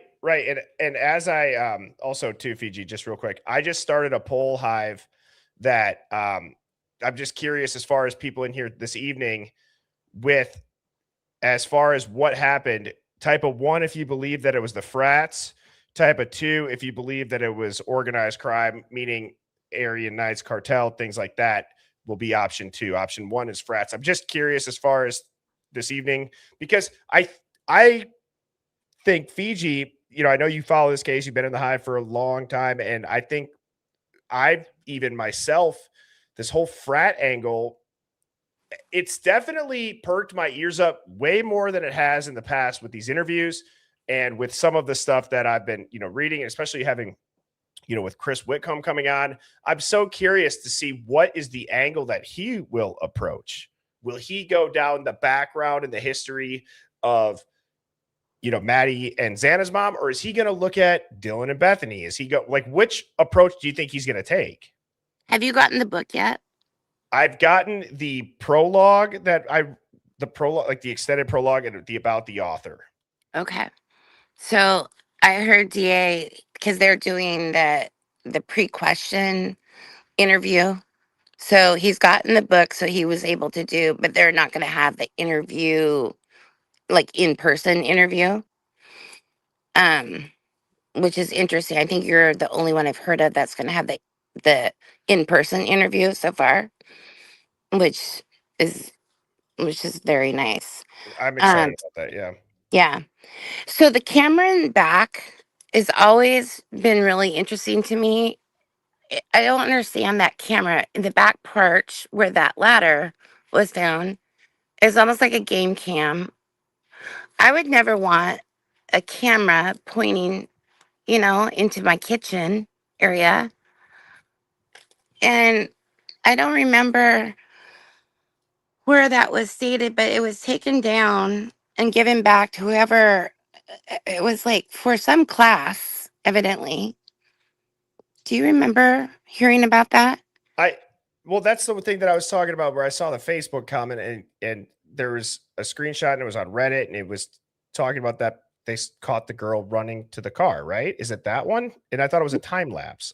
No, that was different. That's a different thing. No, there Okay. is that's a different thing. But no, that camera was there and given to that was given to the owners of the camera, the footage. And they were not allowed to release it to the public, evidently, whatever is on the footage, which is very interesting. I That guess is that interesting. was, yeah, it's very interesting. And then there was footage that we did see there with those, there were two females getting into a minivan. And I believe, what was the game the next day that was going to be played? NFL. Was Well, it a it was like Steelers game? I thought it was the Tampa Bay Bucks that were on in the morning from what we looked up, if I Seems remember like right. someone was wearing, I don't know. I Or don't the want to say Steelers, that. Pittsburgh Steelers, yeah. Maybe it was Steelers. Someone's wearing a Steelers jersey, something like that. But it was two females getting into a minivan. And it was about the same time, but it was two females right there getting into a minivan. And that footage is gone. But I also know there should have been a lot more camera footage around there. And then why also were all those other kids gone and put into hotels, right? I mean, these are things that make me go, Yeah. And then the body's taken out in the middle of the night when the kids are gone. Because you know what I wonder. And then CrimeCon. So CrimeCon, is it they're going to go discuss some of these things at CrimeCon while the book is being released? So look here, don't look Mhm. there. So No, it's all. I mean, there's so many things that make you go, And Fiji, I appreciate the call. I always appreciate your insight. I hope you have a great weekend. yeah, I you have. too. Take care. Yep. Cheers. And I also too want to say, that's very. We do have a lot of very kind people in here. It's not that we need to be, soft and super. Just we don't have to be a bunch of pussies. I mean, we're not, but we can be respectful to each other. We could also have some intensity. I absolutely appreciate whenever people feel like they can voice that opinion in here and feel like they're hanging out with their buddies. So that was definitely one of the goals and something that I, try to continue to do as the Hive grows. And speaking of buddies, I have one of my best friends for the last caller this evening. He's actually, according to him, dating my mother, which is just, it makes me feel some type of way. But we have Detective Bowery. How are you doing there, cute boy? Oh, I'm doing all right. How are you doing? What do you got for us this evening? Oh, so many things for you. First of all, nobody is going to get a letter from Brian Coverter. Sorry. Right. Sorry to burst everybody's bubble, but I don't think he's anybody's not going to going get a to. letter. No, he's not going to spill his guts to Jeremy in Utah because he wrote him a nice letter. So, unfortunately. Do you think he's gotten any? Like, do you think he's received any? Of course. You think they got through? He hasn't said any. Probably. I don't know why they wouldn't. Yeah, But, I mean, I dude. So okay, can you? I feel like whenever you call it, I always kind of like forget. I'm like, where do you stand with like this whole case? I feel like whenever we get up here, we just bullshit. But on a real note, like, where do you stand? I feel like you kind of think a lot of this is maybe overcomplicated, or we've made it overcomplicated. What's your opinion on it? Yeah, I mean a little bit. I think that I think by far, you guys have definitely exhausted all the different possibilities, whether they're possible or kind of out there conspiracy theories. I think that you've hit them all, and you've had some really good arguments for both. But I think until you get more information and more documents or anything else, it's just kind of going over the same thing again. You're not getting anywhere. You've kind of gone through all the information that you have. So I don't know. I think I don't know how much interest you have or how much education or in your off time you like to do with like appeals cases or Supreme Court cases or what your knowledge is there. But an interesting case that it's been around since like 1959, and it was called Napoli versus Illinois. Napoli with it like NAPA? NAPUAE versus Illinois. That should be 3-3. It'll be Illinois 360, 264 is the pin site. Yeah, I got it right here. So this is it's where a petitioner's trial in a state court in which he was convicted of murder, the principal state witness, an accomplice then serving a 199-year sentence for the same murder, testified in response to a question by the assistant state's attorney that he had received no promise of consideration in return for his testimony. So, right. Tell us about the case instead of me just reading this. So it's sort of like the Brady versus Maryland case where you have a Brady violation. Well, what happens in court is there's a different kind of violation called a Napoli violation. And that's basically when the prosecutor knows or should have known that the answer that the person giving testimony was false. Oh. So if the prosecutor elicits false testimony and knows it or should have known it, it's a due process violation.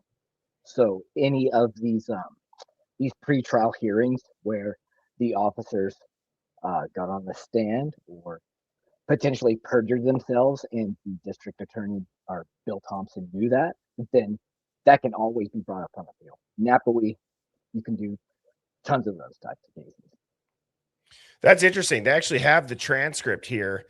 It's saying, the alleged false testimony of is it Hamer first occurred on his cross examination. Did anybody give you a reward or promise you a reward for testifying? He goes, there ain't nobody promised me anything. And then This is the false answer, which is, have I promised you that I would recommend any reduction? And it was, you did not. So are they saying that he did promise him? Yeah, he did. He did know that there was a leniency agreement in place. That's interesting. And so the defense then for the other person, right? So was it kind of getting two people who were charged with the murder to turn against each other? Or no?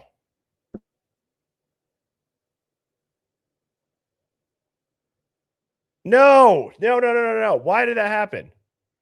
That happens all the time to Detective Mowry. Damn it. Call back in. Or knowingly present false testimony. Oh, did I go somewhere? You cut out until we just heard false testimony. So say that all again. Yeah. So it's a different type of violation, and so it's whether or not two parties or not. It's basically when a prosecutor knows that testimony on the record has come out, and that testimony that he elicited was false. It can get appealed and overturned. It's a very, very strong argument on appeal. It's one of the top arguments, along with like Brady violation or Giglio violation, like that. Those are the top three. And so again, I think if any of the officers, it comes out that they were lying on the stand during pretrial testimony, I mean that's a pretty strong case on its own. I mean, the courts take Napoli violations very seriously. So, what's your opinion? I don't know. Were you in the chat last night? I can't remember. What was last night? Oh, a little bit. Okay. I can't. Too much Tyler crap. The Tyler Robinson stuff. Yeah, I'm not. There's people kept like comparing. It's like, no, there's not. Tyler's actually caught on a camera with his face and his car and his text messages. Like, you don't have any of that for Brian. You never see him. You don't see. That is a good point. You actually do see what for sure seems to be Tyler Robinson on camera. As far as evidence, like video evidence, yeah, it's not even comparable as far as what they're alleging because they actually have video evidence of a face. Yeah, and they have him participating in discords about hating Charlie Kirk or whatever, and then text messages where he allegedly confessed. You don't have any of that with Brian Covert. You have nothing except he likes to participate in some awkward adult video types. Right. Well, so one of the things the reason why I asked if you were in the chat last night is we were talking about this plea deal thing. Oh, you were in the chat for this because I think you were saying no, full stop. The plea deal was the best option for Brian to take. Go into detail on that. Yes. Well, I mean, let's see that was it. You think that he wants to go to trial and then lose, and then on a death penalty case you automatically get an appeal, like that's immediately where the case goes. The second you're convicted on a death penalty case, it goes to the appeals court. Every death penalty is appealed, no matter what, without question. So then you have to have prejudice that's on the record. So the appellant's arguments post-trial are going to be limited to so many pages, or you have to bring your best arguments, and they have to prove that these arguments were harmful to the jury beyond a reasonable doubt. That's the test. And so when you have all this testimony and this huge record, it's really hard to pick out your best argument to appeal that. Well, right now you have no testimony on the record because there was no trial. BK has basically been a mute the whole time. Mm-hmm. So when you go to the appeals court and you can file either a Brady violation or an Appley violation, there's not much that they have to go through to prove that. You can do that in a very limited number of pages. I see what you're saying. Would your opinion be would your opinion be different if it was not a death penalty case?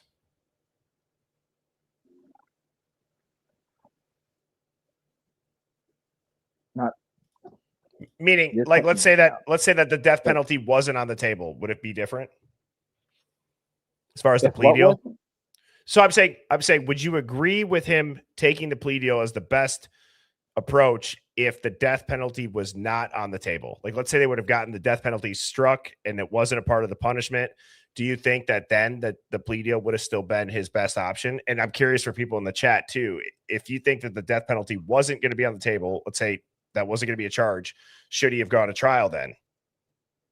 No. Okay. What's the difference Absolutely, in the plea and the trial then, though, with this? He accepted it without a chance. If it was to get the death penalty off, I see that. But given what we've seen, I feel like the trial without the death penalty on the table otherwise you're just accepting it. I don't know. Maybe my brain is short-circuiting on that. What's your thoughts? As far as the appeals go, it's not much different except you automatically get your first appeal after a jury convicts in a death penalty trial. And the other appeals, I mean, you can have a direct appeal, and then you have at least one appeal for habeas corpus. I mean, there's a lot of things that you can do. It takes forever on every single case. But again, without him ever saying a word and without any testimony or real evidence against him, I mean, the appellate record is going to be an easy one, especially if they're able to point out that people lied. Which I believe that they will. So, well, I mean, he was screwed. Are you kidding me? Hitler wasn't. He was screwed. He was backed into a corner. He was screwed. If you think Hitler was going to rule in favor or do him any kind of justice, you're out of your mind. That trial was over before it even started. I agree, man. I agree. But I want to say thank you, man, for calling in. That was a good chat. Thanks for always I forgot to tell you about my What were you gonna say? You forgot to tell me about what? What the date? Oh yeah, No. I'm gonna start my new Idaho 4 board game coming out.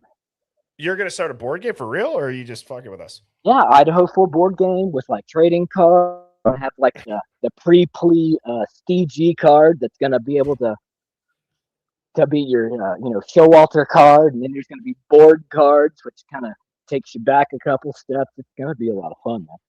Is it like the game of Clue? Sort of. I mean, you could play the game of way, Clue could be done way in this better. case. I was thinking more like a Pokemon card. You know what's interesting? Like, why hasn't the game of Clue done real life crime versions? Well, they probably have on Etsy with like people, that'd be making it. But as far as Milton Bradley or whoever makes that, right. they're not gonna get sued for that. That's true. That's true, man. Well, best of luck in that new endeavor, and thank you for the call, brother. I hope you have a good weekend. Hey, you too, man. Cheers.